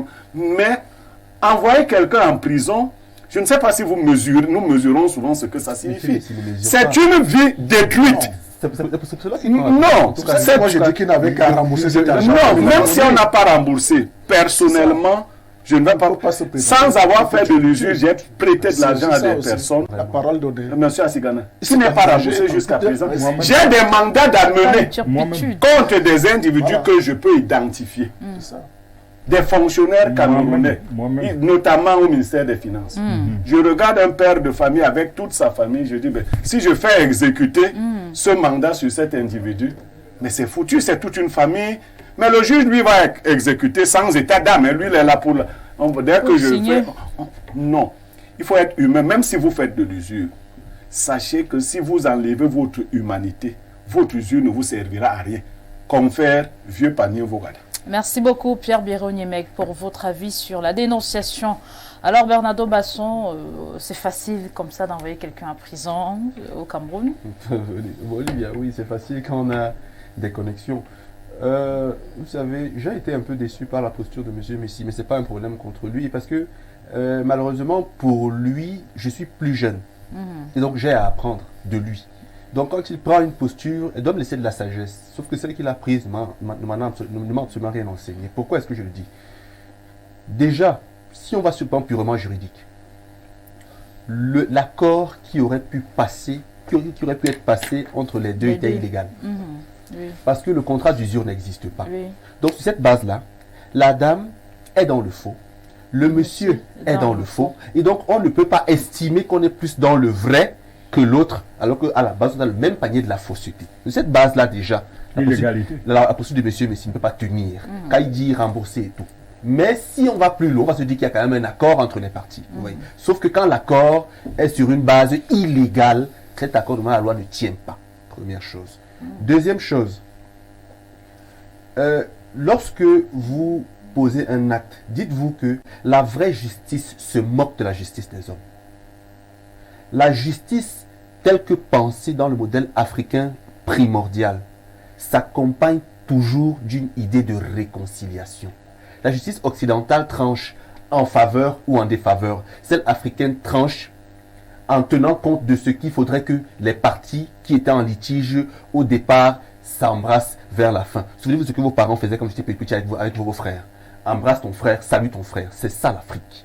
Donc, lorsque monsieur Messi prend posture en disant tel a raison, tel a tort, vous voyez que déjà il est en marge de la vraie justice, mais uniquement de celle qui est écrite et consignée et conçue par les Blancs. Troisième chose, lorsque vous avez des problèmes avec quelqu'un, tant que vous n'êtes pas en danger de mort, ne pensez pas à le mettre en prison. Parce que la prison est un lieu tellement délicat, tellement difficile. Aujourd'hui, il y a des gens qui me doivent, il y a des gens à qui je dois. Mais je ne suis pas en prison, ils ne sont pas en prison. Mais on se parle et on essaie de se rembourser progressivement de façon croisée. L'idée est que il faut tenir compte, il a très bien fait sortir par là de l'humanité des choses. Ce monsieur, comme cette dame aussi est époux, ce monsieur aussi est époux. Le monsieur n'a pas remboursé les 900 000 et plus à échéance. C'est un problème. Le CED devait le convoquer et l'a fait.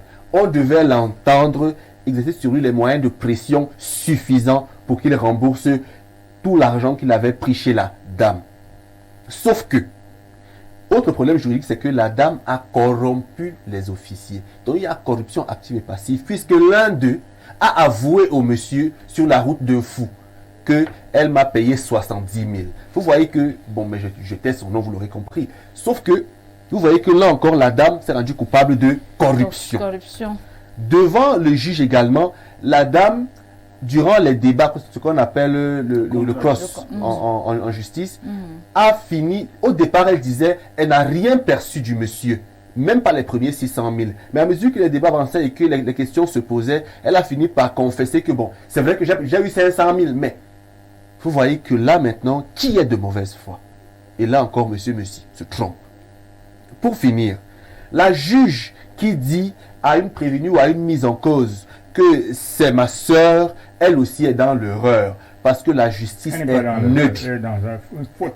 Elle est dans une faute. La justice s'entoure ou se base sur l'un des principes qui est la neutralité.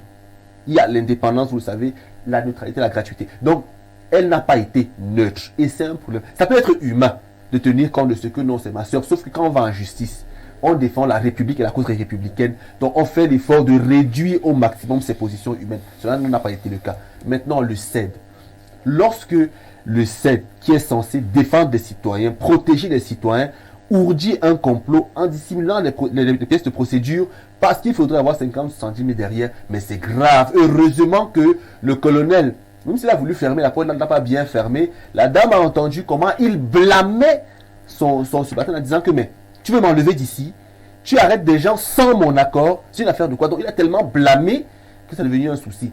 Et là, puisque la décision a été rendue en faveur de la dame, le monsieur a purgé 2 mois en prison, a été condamné à payer 81 000, bon, les frais pour le greffe, mais aussi à payer à la dame 1 million, je crois, 280 quelque chose de 1000. J'ai dit au monsieur, déjà, tu as purgé la peine pour l'abus de confiance que la juge a retenu comme infraction. Ce qui fait que, sans mauvaise foi, cette dame, pour lui rendre l'argent qui a été décidé par le juge, tu prendras tout ton temps. Parce qu'elle a été méchante. Et sache que tu ne pourras plus jamais aller en prison pour le même problème là. Non bis in idem. Tu ne peux plus. On ne peut pas te condamner 2 fois pour la même infraction en justice. Vous voyez. Donc, je lui ai dit, tu prendras le temps. Parce qu'elle est venue avec des huissiers, elle l'a sommé, le contenu de la décision doit être appliqué. Où mettez-vous la contrainte par corps? Mais monsieur, mec, la contrainte par corps peut même s'appliquer. Sauf que je lui ai pas dit ne rembourse pas.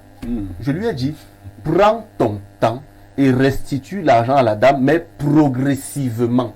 Vous voyez. Le monsieur est toujours en prison? Non, il est sorti de prison. Okay. Il y a cela quelques jours. Okay. Ce que je veux dire à monsieur Messi, c'est que beaucoup d'usuriers utilisent beaucoup de pratiques mystiques. Ce n'est pas négligeable, Olivier. J'ai déjà suivi ça. Beaucoup. Mais peut-être c'est pas évident d'en parler, mais beaucoup utilisent ces pratiques. Okay. Beaucoup prêtent de l'argent aux gens, mais travaillent pour que l'argent ne revienne pas. Pour après tenir des gages, voitures, maisons, etc. Ce n'est pas à négliger. Donc, 1. Évitez au maximum possible les dettes. Les endettements. Vraiment, autant que faire se peut, évitons les dettes. Si avec vos frères. 2. pour ceux qui pratiquent l'usure, vous êtes en danger. Et ceux qui ajoutent à l'usure les pratiques, vous finirez fous. Ok. Merci beaucoup. Il y a plus, en quelques secondes, parce qu'il n'y a plus assez de temps, monsieur Asigana. Parce que premièrement, quand vous dites que vous avez vu la grosse, quand on vous condamne, vous faites appel. Pourquoi laisser jusqu'à ce qui est la grosse, alors que vous ne le reconnaissez pas? Parce qu'il pouvait faire appel, aller même en cassation, et ça peut faire 150 ans avant qu'on juge. Je vous promets que la justice coûte cher. Non. Quand vous faites appel, ça bon, coûte combien? je vous propose quelque chose à vous, Fabien Asigana, à vous, Émile Messi. On prend aussi ces quelques messages. C'est le temps des téléspectateurs parce que on devrait qu'il a dit parler beaucoup de la choses là, thématique. en citant mon nom. Hein. Oui, mais Non, c'est un avis. On prend on aussi cet avis des téléspectateurs et puis on va revenir, monsieur Émile Messi. Ok, voilà. Bonjour et très belle émission. Je vous suis depuis 8 mois et je suis toujours satisfait. Monsieur Niemek, vos analyses sont d'une grandeur hors échelon. Olivia, oh, ta beauté peut adoucir les cœurs les plus rebelles. Ça va se savoir. Les cœurs les plus rebelles, désormais je te proclame la perle nationale. C'est Franck le Boy 2.0 qui nous écrit depuis Gaoundéré.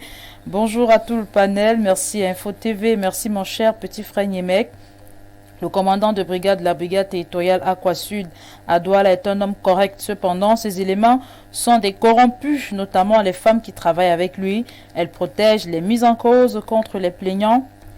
Moyennant de l'argent, la gendarmerie a des éléments pourris. C'est Mouna Manga, Francis, qui nous écrit certainement aussi depuis Douala.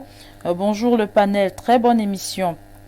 Je voudrais le numéro de M. Blaireau Niemek, qui est un ami pour une dénonciation que j'ai malheureusement perdu. Je suis monsieur Lien Magnim de Boumiébel. Bon, je ne sais pas si j'ai bien lu. Hein. Il y a des messages. Hein.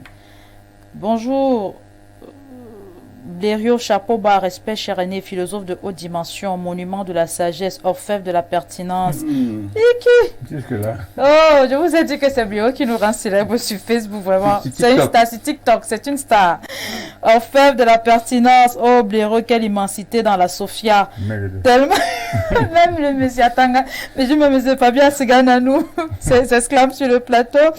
Tellement cet homme maîtrise la réalité des tréfonds du pays, au point où on a envie de lui donner le pays dans la logique des philosophes rois de Platon. Grand frère, votre rectitude ne doit souffrir de rien. Ne cédez jamais au mercantilisme et au clientélisme. Notre grand maître Socrate avait donné sa vie au prix de cette justice humaine, devenue de nos jours idéale au lieu d'être réelle. En dépit de cela, cher aîné, le combat doit continuer. Nous croyons en notre Cameroun, ceci avec les hommes de votre Akabi, cher Blériot. Grand frère Messi, le gouvernement, c'est le RDPC qui est en même temps le parti de l'État. C'est Félix Niguet, enseignant de philosophie, qui donne son avis ce matin. Bonjour sur le plateau. Juste pour dire que s'il fallait mettre les gens en prison pour de l'argent, c'est que mon père a mis toute la ville de Yaoundé en prison de nos jours. Tu trouves une personne qui te rembourse plus de la moitié de l'argent qu'il a emprunté. C'est très rare. Captieux Rodrigue qui nous écrit aussi ce matin.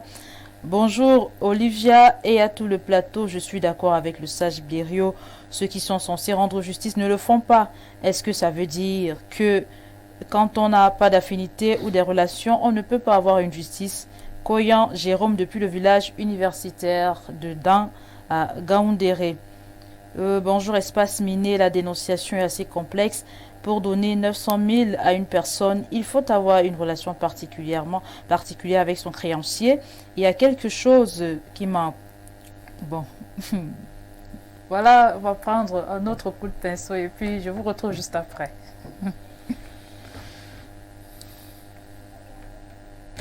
Bon, ok, on prend donc encore ces quelques avis ici.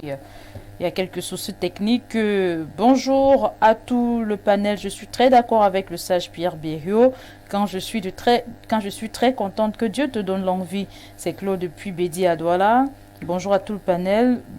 Je m'envoie le message 3 fois peut-être pour me contraindre à lire le message.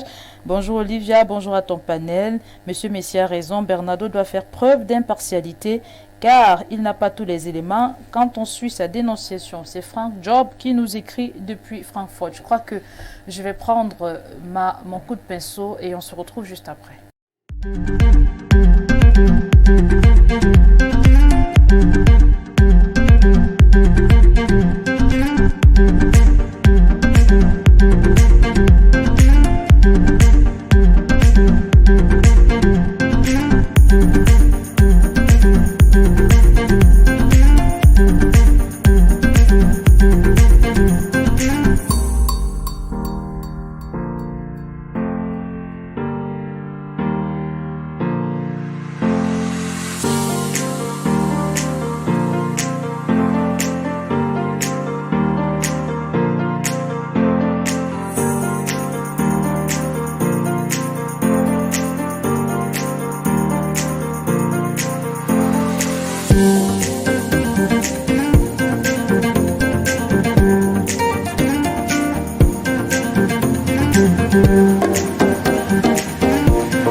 retour sur le plateau, on prend ce dernier avis du téléspectateur et on entre dans le vif du sujet. Bonjour à tout le panel. Je dois attirer votre attention sur ce que les dispositions de l'article 318 alinéa 1B exclut expressément les prêts d'argent de l'abus de confiance. Merci. C'est Georges Andela qui nous apporte cette précision. Merci beaucoup. On va entrer dans la thématique du jour. Aujourd'hui, on revient sur cette actualité qui fait parler d'elle depuis hier. Le président Macky Sall a fait une sortie où il annonçait qu'il ne briguerait pas un troisième mandat. Je vais commencer avec vous, Fabien Assigana, président du mouvement républicain. J'ai envie de vous poser cette question. Est-ce par cette sortie du président Macky Sall, on l'a vu, il y a eu des échauffourées pendant de longs mois au Sénégal. Est-ce que le président Macky Sall ici ne parle pas à certains pays africains? Je vais d'abord dire que il a été poussé vers la sortie. Justement, d'où la question. Parce qu'il y a eu le peuple qui lui a demandé d'arrêter ça. Et ses amis, sûrement occidentaux, lui ont dit, si tu continues, voilà un nouveau Mali qu'on est en train de préparer. Ça veut dire qu'ils vont aussi chasser, ils vont faire venir Wagner et tout ce que vous voulez, tout ça là. C'est tout ce qui s'est passé. Il n'a pas fait ça de bonne foi. Et vous allez voir avec son, comment il s'appelle là, Ousmane Sonko là, il ne va pas le lâcher parce qu'il lui en veut à mort. Il lui en veut à mort parce que ce monsieur-là a réussi à l'empêcher d'être candidat en 2024. Mais vous savez qu'on a eu des exemples comme cela. Je prends le cas par exemple du Soudan, Omar el-Béchir. Il n'a pas fléchi. Hein. On a des cas comme ça, sont les gens. Et vous voyez là où il est. Omar el-Béchir n'a pas fléchi. Il y a beaucoup de présidents comme ça. C'est ça que je suis en train de dire. Vous voyez où il est maintenant. Il y a eu parce qu'il n'a pas fléchi, il a eu un coup d'État. Et Macky Sall savait que s'il fait comme ça, là, même pour la première fois, il y aura un coup d'État au Sénégal. Et il a dit mieux. On laisse tomber. Mais les gens qui ont entraîné, vous allez voir, jusqu'à ceux qui partent, il ne va pas amnistier Ousmane Sonko. Mais comme lui aussi, il sait qu'il a la foule avec lui, le peuple. C'est ça qu'on appelle. Moi, je vois souvent ici au Cameroun, en revenant sur votre question. Ici au Cameroun, les gens disent, oh, je parle au nom du peuple, je parle au nom du peuple. Quand on parle au nom du peuple, si je parle au nom du peuple là, quand je sors, je dis marchons sur les sujets. Vous allez voir 2 millions de personnes là qui vont me suivre. Mais si vous dites je parle au nom du peuple, et puis il y a 3 ou 10 ou 20 personnes qui vous suivent, vous ne parlez pas au nom du peuple, même si vous n'êtes pas élu, mais vous ne parlez pas au nom du peuple. Donc, moi je crois que c'est une leçon pour ceux qui sont des présidents à vie en Afrique, en répondant à votre question. Effectivement, je et il y en a qui profitent que, entre guillemets, ce qu'on appelle opposition, ne sont pas arrivés à un stade où il y a le peuple, la masse du peuple. C'est-à-dire que vous atteignez le seuil où le peuple dit ça ne va plus. Et c'est ça dont que nos présidents, qui sont les autres présidents africains, doivent comprendre qu'à un moment donné, la royauté c'est terminé. Le destin familial c'est terminé. Il faut, ici au Cameroun, moi je demande à mon ami du RDPC, mais vous avez quelqu'un qui a 90 ans, qui est fatigué, qu'on essaye de camoufler, mais le jour s'il m'arrive 90 ans, je vais marcher avec mon bâton, on va savoir que je suis déjà fatigué. Vous comprenez? Quand vous arrivez à ce stade-là, et vous continuez à laisser les gens que, bon, je vous dirai la semaine prochaine, ou bien vous saurez si je vais au village ou pas. Non, vous n'aimez pas le pays parce que 40 ans, vous devez dire que non. Mais au Cameroun, il n'y a jamais eu de protestation. Hein. Le peuple n'est jamais descendu dans la rue justement pour demander à ce que le président parte. Hein. Non, moi je ne parle pas de l'insurrection. Je ne parle pas de l'insurrection. Okay. Je suis en train de dire que quand vous avez fait 40 ans, vous devez dire que même après 10 ans, je suis fatigué, je ne peux plus rien crier. Vous faites dans la gestion. Et les autres sont là, même chez vous, mon ami, là, il peut avoir envie d'être président après le président, mais si tente aujourd'hui, lui-même il va voir ce qui va lui arriver, ce qui ne devrait pas être. Hein? Pourquoi on ne peut jamais savoir que bon, ça finit demain, et puis il laisse les autres aussi commencer, parce que les élections, si ça se passe en 2025, ça donne quand même 1 an, 2 ans, à ceux qui sont même au RDPC, commencer déjà à se positionner. Mais si en 2025, 1 mois ou 2 mois avant les élections, il dit que je ne me présente plus, par hasard. Mais qui est formé pour... En plus de ça, il y aura la bagarre générale au sein du RDPC. Comment ça? Parce que c'est tout le monde qui va dire que c'est moi. Non seulement qu'il y aura un repli identitaire, chacun va dire, oh, d'abord, vous les petits boulots, machin là, ça suffit, vous n'avez plus le droit. Les autres disent, ah, vous êtes du Grand Nord, vous avez eu vos 25 ans. Peut-être que le parti Après, on a va son dire que c'est candidat qu'on c'est ignore ça qui va encore. se passer. Mais ce qu'il doit faire, s'il a aimé ce pays, parce que Aïdjo, peut-être qu'il a regretté après, mais Aïdjo est parti, il a tracé, il a dit, en cas, c'est comme ça. Et il lui a donné la possibilité de prendre les choses sans qu'on le gêne, soit par une élection. Et il a démissionné en cours et il a dit, c'est le Premier ministre qui prend le pouvoir et qui continue mon mandat. C'est ce qui s'est passé. Et je pense qu'il est temps maintenant que notre président, que je respecte beaucoup, il y en a qui disent qu'il n'a jamais rien foutu. Non, il a fait beaucoup de choses. Ça, il faut dire. Chaque président, même le président Aïdjo, le président Aïdjo a fait beaucoup de choses, notamment même dans la gabégie, les détournements de fonds. Lui, il ne s'amusait pas. C'est lui qui a fait les lois que vous ramassez au moins 25 ans. Bon, maintenant, on a ajouté que ça peut faire une prison à vie. C'était 25 ans. Vous partez et vous faites les 25 ans. Okay. C'est lui qui a, comment on appelle, il a créé beaucoup de choses, il a créé des sociétés qui sont toutes mortes, les Cameroun Airlines, il y avait plein de sociétés qui fonctionnaient. Et lui aussi, le président est venu, il y a des choses qu'il n'a pas faites, où il a raté complètement, notamment au niveau de la gabégie et des détournements de fonds, parce qu'on ne voit jamais, quand on choisit que c'est OK pour toi, parce que je me rappelle, Feu Amadou Ali, qui était à l'époque vice-premier ministre, ministre de la Justice, avait dit, j'ai déjà bouclé 980 dossiers. On peut aller fouiller dans les archives, il l'a dit. Et ils sont tous à la présidence. Est-ce que depuis ce temps-là, 980 dossiers sont partis de la présidence pour le ministère de la Justice? Amen. Parce que de retour sur le plateau, on va s'excuser pour cette coupure des néos. On ne l'a pas prévu naturellement. Donc, allez-y, vous poursuivez la parole. Oui, donc je disais que cette gabégie-là, ce détournement des deniers publics, c'est-à-dire cette irresponsabilité, on ne rend pas compte. Le président, combien de fois il a dit qu'ils vont rendre gorge? Mais c'est les mêmes gens qui sont. Vous avez des machins, même jusqu'à la chambre administrative. Elle a trouvé que de l'argent a été mal utilisé au niveau de la Covid-19. Okay. Où en est l'affaire? Vous comprenez? Chutez, donc, moi j'ai dit que quand il est venu, il a tenté des choses, il a réalisé des choses. Je crois quand même au niveau, on a parlé des hôpitaux aujourd'hui, il a quand même construit plusieurs hôpitaux. Il a construit des écoles, des lycées. Il est venu, il y avait une seule université. Bon, moi, je n'ai pas fait l'université ici, moi j'étais en Europe. Il a construit plusieurs universités au Cameroun. Il a fait beaucoup de choses. Mais il a réinstallé tout, dit que bon, I've done enough, comme on dit en anglais. Donc maintenant, il faut qu'il donne aussi à l'autre. Lui aussi se bat, moi je me repose. Mais pourquoi on n'arrive pas à se reposer en Afrique? Merci beaucoup Fabien Asigana pour votre analyse. Alors Bernardo Basson, je vous pose la question vaguement. Qui faut-il féliciter au Sénégal? Le président ou le peuple? Beaucoup depuis hier taxent le peuple sénégalais de valeureux. Alors qui faut-il féliciter, Bernardo Basson? Le peuple. Le peuple naturellement. Pour plusieurs raisons. La première, c'est que la question électorale, à mon sens, ne devrait pas faire l'objet de débats en Afrique ou partout dans le monde. Parce qu'elle tient sur deux piliers. Le premier, c'est l'identité, la volonté personnelle. Et le second, c'est les dispositions légales. L'idée de se représenter ou présenter une élection est individuelle. On peut dire « je suis candidat » ou pas. Et deuxièmement, il y a des textes législatifs qui encadrent l'éligibilité, donc les conditions d'accès à la fonction présidentielle.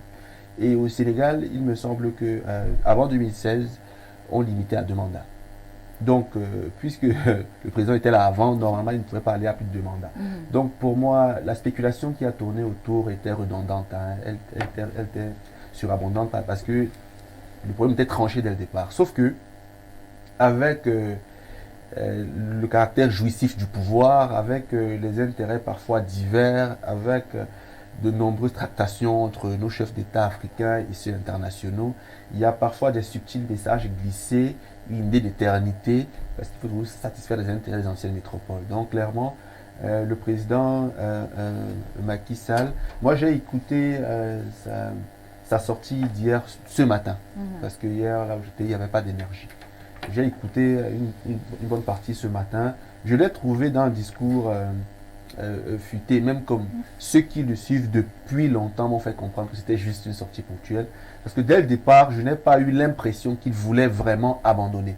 Parce que vous vous souvenez que lorsqu'il est déjà élu en 2019, ses partisans, les opposants commencent à émettre l'idée d'un troisième mandat. 6 mois après, on se demandait mais pourquoi est-ce qu'il vient d'être élu et 6 mois après on commence à se poser la question. On commençait à subodorer cela.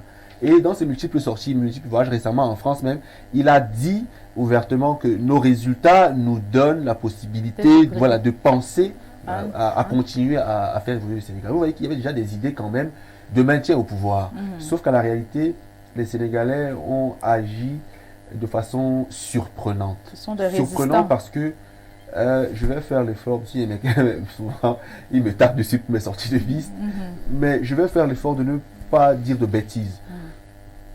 Les révolutions sont rarement ponctuelles. Elles suivent généralement un cours, un cycle. Vous voyez le printemps arabe, vous voyez Burkina, Côte d'Ivoire, vous voyez. Donc c'est souvent des cycles. Sauf que le Sénégal n'annonçait pas. Moi je n'avais pas vu de vrais signes comme celui-là. C'est pourquoi je peux vous dire qu'au Cameroun, ce n'arrivera pas. Parce qu'on a raté la vague. Et la prochaine vient peut-être dans 10 ou 12 ans. Donc, les Sénégalais ont créé leur vague. Et avec Ousmane Sonko, que tout le monde connaît et que certains apprécient, vous voyez, qui est sûrement appuyé par d'autres forces que je ne connais pas, les Sénégalais ont réussi à faire pression. Parce que ceux qui disent aujourd'hui que le président semble rester cohérent dans son idéologie et tout, ils mentent quand même. Parce que dernièrement, ces sorties semblaient conduire quand même vers le maintien.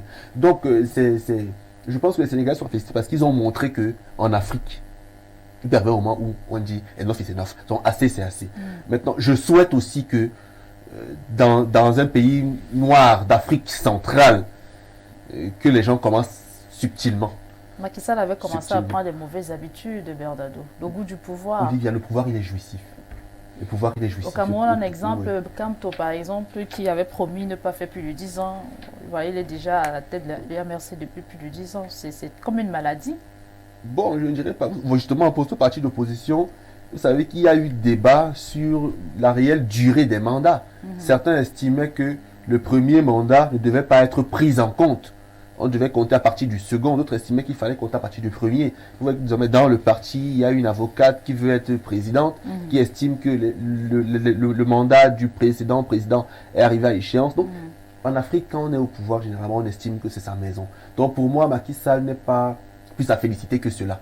Il a fait ce qu'il devait faire. Et quand on fait ce qu'on a à faire, on n'a pas à être chanté, on n'a pas à être loué. Féliciter peut-être par rapport aux autres, parce qu'il a ses homologues qui sont un peu déçus. C'est qu'il n'a pas eu les moyens, Olivia. S'il pouvait, il serait resté. Mais là, le Sénégal a perdu 50 personnes en 2021, seulement à 50 personnes plus affaires politiques. C'est extrêmement grave quand même. Donc, merci pour votre analyse, Bernardo. Les Sénégalais ont bien fait les choses quand même. Ok, je vais poser la question cette fois à Pierre Biré-Niemek et lui demander: Pierre Biré-Niemek, est-ce que certains chefs d'État ne devraient-ils pas copier l'attitude de Macky Sall? Quelle attitude de Macky Sall? Mais celle de se retirer de la course. C'est pas une attitude. Se retirer de la course. Bon, il y a des traditions de famille, il y a des traditions de pays. Il faut peut-être, vous étiez jeune, mais vous avez pu lire, rappeler la spécificité du Sénégal. C'est pas parce qu'aujourd'hui on traîne les intellectuels dans la boue ou que les intellectuels se laissent traîner dans la boue qu'il faut penser que ça a toujours été le cas. Non. La chance et la spécificité du Sénégal, c'est d'avoir eu comme premier président un intellectuel de très haut volt. Il s'appelait Léopold Sédar Senghor. C'est la première chance. La plupart des pays que vous voyez là, c'est des présidents qui avaient le BPC, le CEP, c'était des militaires, la plupart. Mis à part le Cameroun, qui n'a pas été géré en Afrique centrale par un militaire, c'était des gens d'un niveau suffisamment bas. Et que les Blancs ont utilisé pour leur donner les habitudes du pouvoir. Parce qu'il faut dire la vérité, Amadou Ahidjo n'avait pas envie de quitter le pouvoir. Amadou Ahidjo imitait Léopold Sédar Senghor en tout ce qu'il faisait. Et on a forcé techniquement Amadou Ahidjo à quitter le pouvoir. De sorte que Amadou Ahidjo n'a pas laissé au Cameroun la tradition du détachement. j'aime vous dire que après Léopold Sédar Senghor, c'est un autre intellectuel de haut volt qui prend le Sénégal, Abdou Diouf, qui a terminé comme secrétaire général de la francophonie. Oui. Abdou Diouf aussi voulait se maintenir au pouvoir. À un moment donné, ses pairs dans la classe des grands intellectuels, mais même Senghor était encore vivant parce que Senghor va mourir 1 an après, vont lui rappeler que le Sénégal est de l'élite politique de l'Afrique. C'est-à-dire que le Sénégal doit se distinguer, doit faire la politique avec classe. Abdou Diouf va se retirer. Après Abdou Diouf, c'est un surdiplômé qui prend le Sénégal. C'est-à-dire le président le plus diplômé de la planète Terre. S'appelle Maître Abdoulaye Wade. Abdoulaye Wade. J'avais beaucoup aimé ce À côté président. de lui, on avait un autre surdiplômé qu'on appelait Robert Mugabe. Mais surtout Abdoulaye Wade. Il a aussi, parce que c'est humain, la différence entre un vrai intellectuel et un simple humain, c'est qu'il peut quand même être rappelé à l'ordre par les pensées élevées. Abdoulaye Wade a voulu faire à Macky Sall ce que Macky Sall vient de vouloir faire à Sonko. Oui. Vous voyez? Donc il n'y a aucune attitude de Macky Sall. Macky Sall voulait violer la tradition sénégalaise. Que les Sénégalais font la politique avec classe, avec soft. C'est pas la barbarie que nous avons souvent ailleurs là. Que papa s'assoit, il recule, les enfants s'asseyent. Non, c'est pas comme ça. C'est pas comme ça. C'est la monarchie des Non, là c'est pas là-bas, c'est pas ça. Là-bas c'est des personnalités d'un haut rang. Donc il a voulu rompre cette belle tradition. Le peuple sénégalais lui a dit, nous sommes raffinés. Ici, ça ne se passe pas comme ça. Vous avez vu, on a bastonné l'un de ses ministres en France récemment. L'avant-dernier discours de Macky Sall, avant le dernier, était équivoque. Macky Sall nous laissait croire. Il voulait dire des choses, si on va voir le village et tout. Bon, il n'a pas encore l'âge d'aller au village. Les Sénégalais lui ont dit que c'est au Cameroun qu'on raconte ce genre de choses. Si on ira au village ou si on va rester. Ici, quand c'est fini, c'est fini. C'est fini. On se retire. Ajoutez à cela les pressions extérieures. Parce que, vous savez, les Occidentaux aujourd'hui n'ont pas besoin de nouveaux corridors de guerre. Et le Sénégal a cette spécificité d'avoir comme religion principale l'islam. Et je vous ai souvent fait remarquer cela. Les musulmans ne sont pas comme les chrétiens. C'est les chrétiens qui sont trop heureux là. Ils croient que Jésus-Christ viendra, ils iront au ciel des choses. Donc c'est quand Jésus-Christ viendra qu'il va tout arranger. Non. Les musulmans savent qu'on règle d'abord les problèmes ici. Allah va voir ça après. Donc ce n'est pas la même mentalité.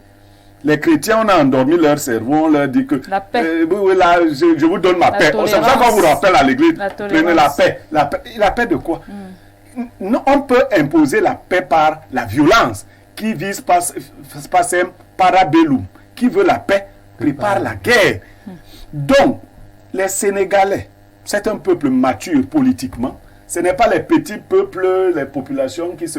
Non, ce n'est pas ce genre de personnes. Chez nous, vous entendez, non, les Camerounais sont très intelligents. Hein. Ils sont devenus intelligents. Ils savent que si on part à la guerre, on a tué 50 Sénégalais. Où est le problème? Le Sénégal va changer de chef d'État. Puisque 50 personnes peuvent tomber d'un quart de transport et meurent. Hein? Il y avait combien qui sont morts dans le train de la mort à Ezeka? On ne vous a pas donné. Donc, on peut mourir, mais on peut être sauvé après. Donc, Macky Sall n'a aucun mérite. Il n'aurait même pas pu. Moi, j'avais entendu. Il n'aurait même pas pu. Ce n'est pas les choses que vous faites ici. Il n'aurait pas pu. Macky Sall a vu la détermination. Et contrairement à ce que dit M. Assigana, Sonko sera candidat. Ou il n'y aura pas d'élection. Abdoulaye Wade avait tenté les mêmes manœuvres sur Macky Sall. Finalement, Macky Sall, c'est Sonko qui amène cette affaire jusque-là. Donc, pour qu'il y ait des élections apaisées au Sénégal, le président de la République prendra toutes les mesures nécessaires et il y sera poussé, comme il a été poussé à cette première mesure. Il va donc aller. Si vous avez suivi son discours, il a préparé ses partisans à organiser quelque chose. Il connaît aussi la vérité au Sénégal.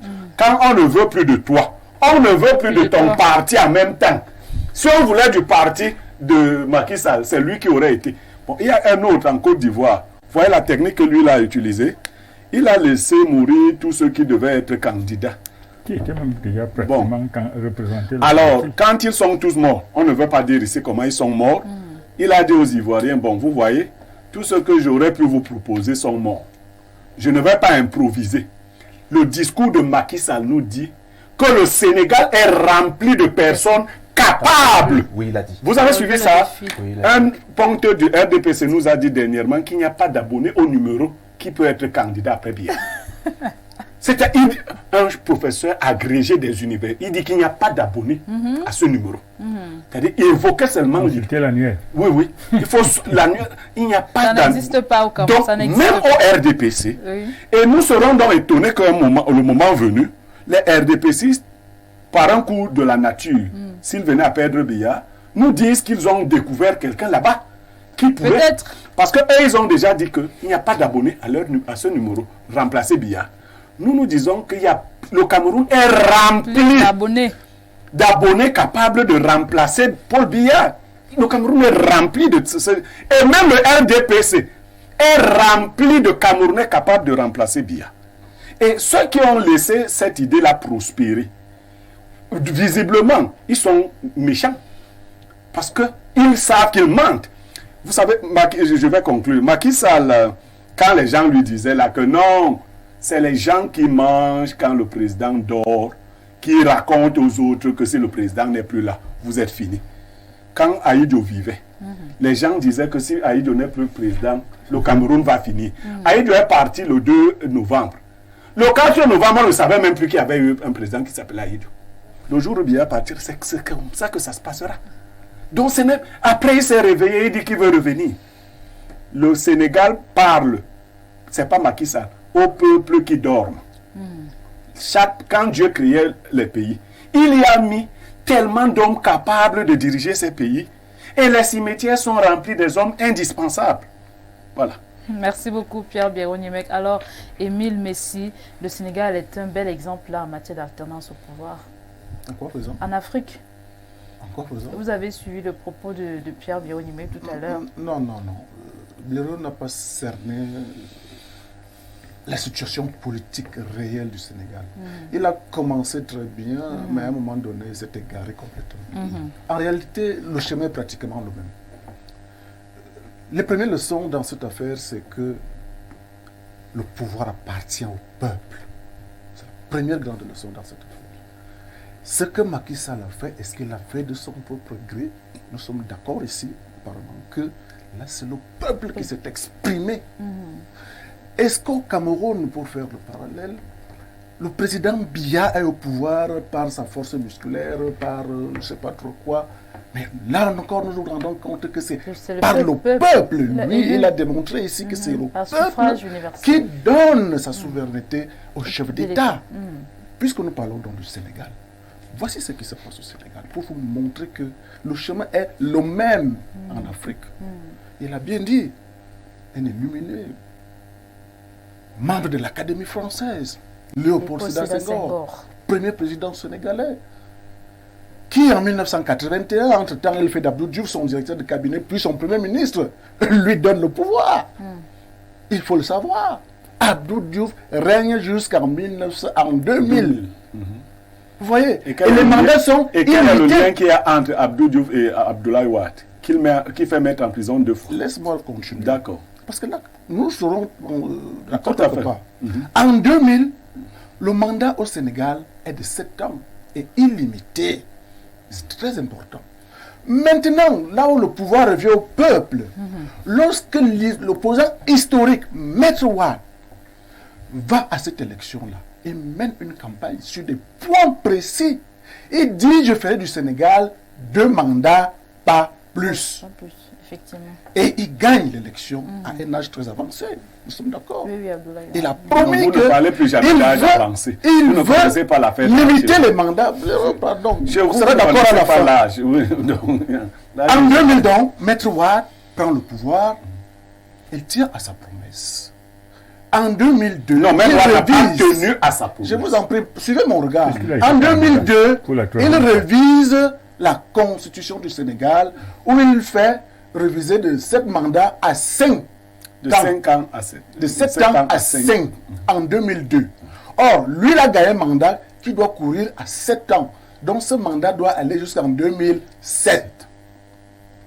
Vous voyez, en 2007, Abdoulaye Wade se présente sous la bannière de la nouvelle constitution pour dire qu'il n'y a pas une rétroactivité de ce qui s'est passé en 2000. En 2007, il gagne l'élection, mais il y a une autre deuxième modification en 2008, où il ramène le mandat à 7 ans. Mais là, il a gagné un mandat de 5 ans qui va jusqu'en 2012. Vous voyez, maintenant en 2012, il a la possibilité de se représenter parce que la modification de 2008 le lui permet. Et il s'est présenté.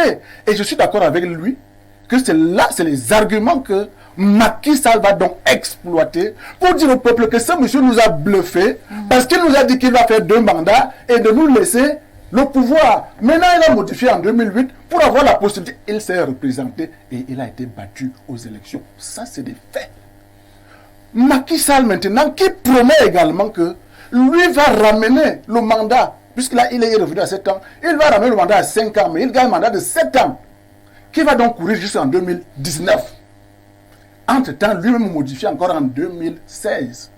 Et c'est là où donc, ça devient pertinent pour dire à Bernardo que sur le plan constitutionnel, sur le plan légal, Macky Sall avait la possibilité de se présenter à l'élection de février 2024.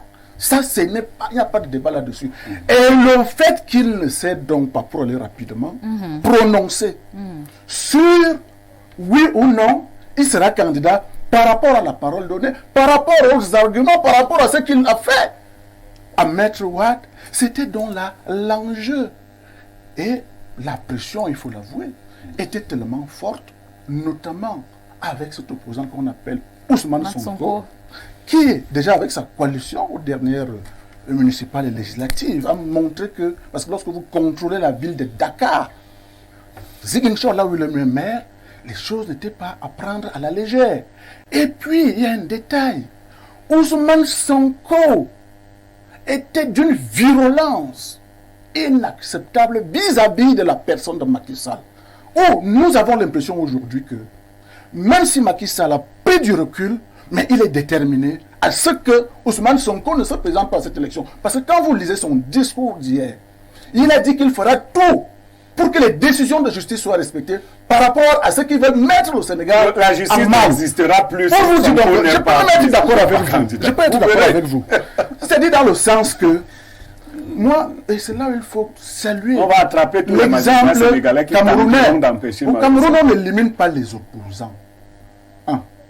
Macky Sall n'aurait pas éliminé l'opposant Ousmane Sonko, il se serait présenté librement candidat à la présidence. Nous n'en serions pas là. C'est mon analyse et moi je peux me tromper. Oui, vous voyez. Mais aujourd'hui, dans l'équation, Ousmane Sonko reste préoccupante au Sénégal, puisque condamné à 2 ans d'emprisonnement ferme. Et il est condamné dans des mesures où il ne peut même pas faire appel à cette condamnation-là. Et je vous dis, Macky Sall a pris des engagements. C'est que cette décision, nous allons suivre. Voilà. C'est pour ça que nous disons, je vous ferai inviter. Nous suivons cette actualité-là. Et peut-être même c'est mon souhait qui vous dit que c'est le pas. Sera. Parce qu'en démocratie, je ne suis pas. Sonko sera où il n'y aura pas d'élection. Vous comprenez?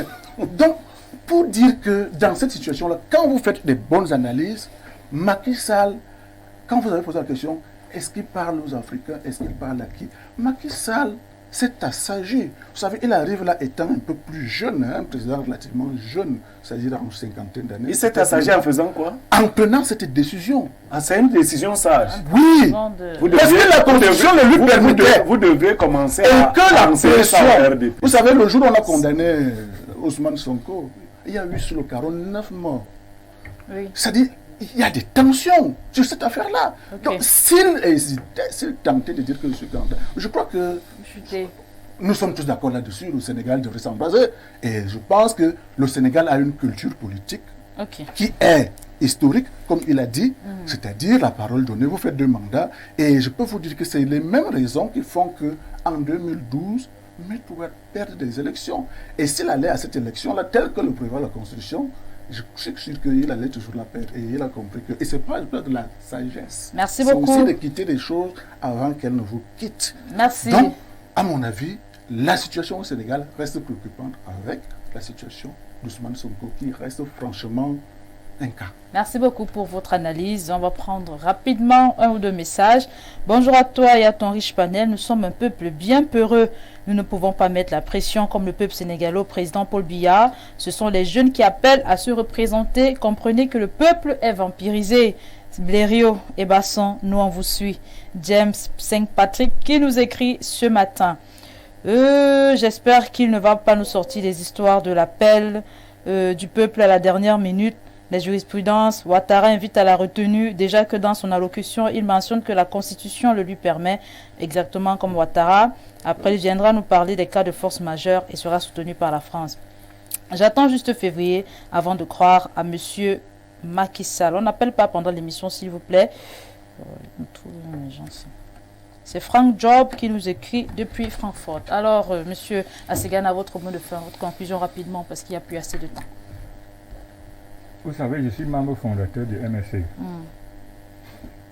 Et cette tentative-là que les hommes politiques ont, puisque quand on a écrit, je suis parmi ceux qui ont écrit les textes, qui étaient même la plupart basés sur les textes de mon parti à moi, puisque on a créé une coalition, on a dit qu'on fait un parti. Et les textes disaient que un mandat, parce que là, c'est lui qui a demandé, Maurice Kamto, qu'on fait un mandat de 6 ans. Sur le coup, je n'avais pas capté. En réalité, 6 ans, ça tombait aux prochaines élections présidentielles. Donc, on a dit 6 ans renouvelables une fois. OK. Mais maintenant, lui, après 6 ans, il a la présidentielle. Et après, il finit son deuxième mandat. Mais il change en disant qu'on fait maintenant 5 ans. Automatique, comme il y a eu une modification, entre guillemets, ce n'est plus la constitution, mais les textes du parti. Donc, il recommence à zéro. Mais je ne suis pas un constitutionnaliste. Mais moi, cette manière de dire que parce qu'on a enlevé une virgule, maintenant, tout ce qu'on a fait avant, c'est fini. Est-ce que toi-même, tu deviens une autre personne? Tu es toujours la même personne. Donc, c'est inélégant. Okay. Moi, je ne pense même pas à la légalité. Je ne suis même pas convaincu parce que malheureusement, je ne suis pas un constitutionnaliste et je n'ai jamais consulté machin. Mais je dis que cette tendance-là à dire que parce qu'on a enlevé une virgule, donc tout ce qu'on a fait avant, ça n'existe plus. Et la dernière chose qu'il dit, moi je demande au président de la République, au président Paul Biya, qu'il donne 2 ans à ces gens du RDPC qui puissent se préparer. Parce que quand vous entendez que quelqu'un a volé 50 milliards, vous croyez qu'il va faire quoi avec? Quand il va dire que c'est moi qui prends, il est capable de prendre toute une milice. Monsieur, est-ce que c'est votre argent? Non, moi je parle de la milice. Il est capable, et ces gens-là peuvent nous créer une Monsieur Assigana, en conclusion, Bernardo Basson. Personnellement, l'exemple sénégalais nous parle. Il faudrait que les Camerounais commencent à se préparer à récupérer le pouvoir. Parce que pour l'instant, il appartient au peuple. On a donné le mandat au président Paul Biya. Il a fait ce qu'il a pu. On n'est pas content de ce qu'il a fait. On attend. Et puis on va récupérer le pouvoir qu'on lui a donné. Ok, merci beaucoup pour votre conclusion. Pierre Birou-Nimek, en conclusion, Macky Sall sort par la grande porte. Non. S'il voulait sortir par la grande porte, il n'allait pas commencer les niaiseries qu'il a commencé. On ne fait pas ça. Il a fait le niais. On ne fait pas ça. Il devait arrêter quand il était temps. Maintenant, il s'est fait ridiculiser. Alors, Émile Messi, votre conclusion? Ma conclusion, c'est que le pouvoir appartient au peuple. Ce n'est pas à un individu de s'attribuer une fraction de souveraineté. Et je crois qu'au Cameroun, puisque le nom du Cameroun revient là-dessus, pour l'instant, le peuple a donné sa confiance au chef de l'État, qui va l'assumer jusqu'en 2025. Et s'il y a des candidats, le peuple saura se prononcer également. Pour le Sénégal, vivement que le peuple encore prenne son destin en main, comme ça a toujours été le cas. Parce que le Sénégal, peut-être, ce qui va gêner cette fois-ci, c'est qu'un président sortant ne sera pas candidat. Ce qu'on n'avait pas encore vu. Donc je crois que les jeux soient vraiment ouverts, puisque lui ne sera plus là, qu'il ouvre vraiment le jeu à tout le monde. C'est un souhait. Et puis, vous savez que le Sénégal, c'est un pays frère. Et puis, notre premier chef d'État repose quand même au Sénégal. Ça fait que donc, nous suivons cette actualité-là de près. Nous suivons cette actualité-là de près. Merci beaucoup à vous tous qui nous avez regardés. Je dis merci à M. Assigana, merci à Pierre Biron-Yemek, merci à Bernardo Basson, à M. Émile Messi. Vous êtes passé sur le plateau. C'est la fin de votre programme, c'est la fin de votre mission. C'était la deuxième sortie de la semaine. 12h.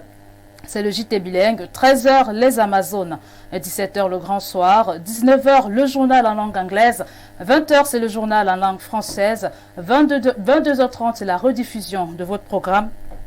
Et moi je vais vous quitter sur ce conseil de vie. C'est déjà une tradition, n'oubliez jamais, chaque miette de vie doit servir à conquérir la dignité. C'est une citation de Fatou Diomé. On va prendre rendez-vous à demain 10h.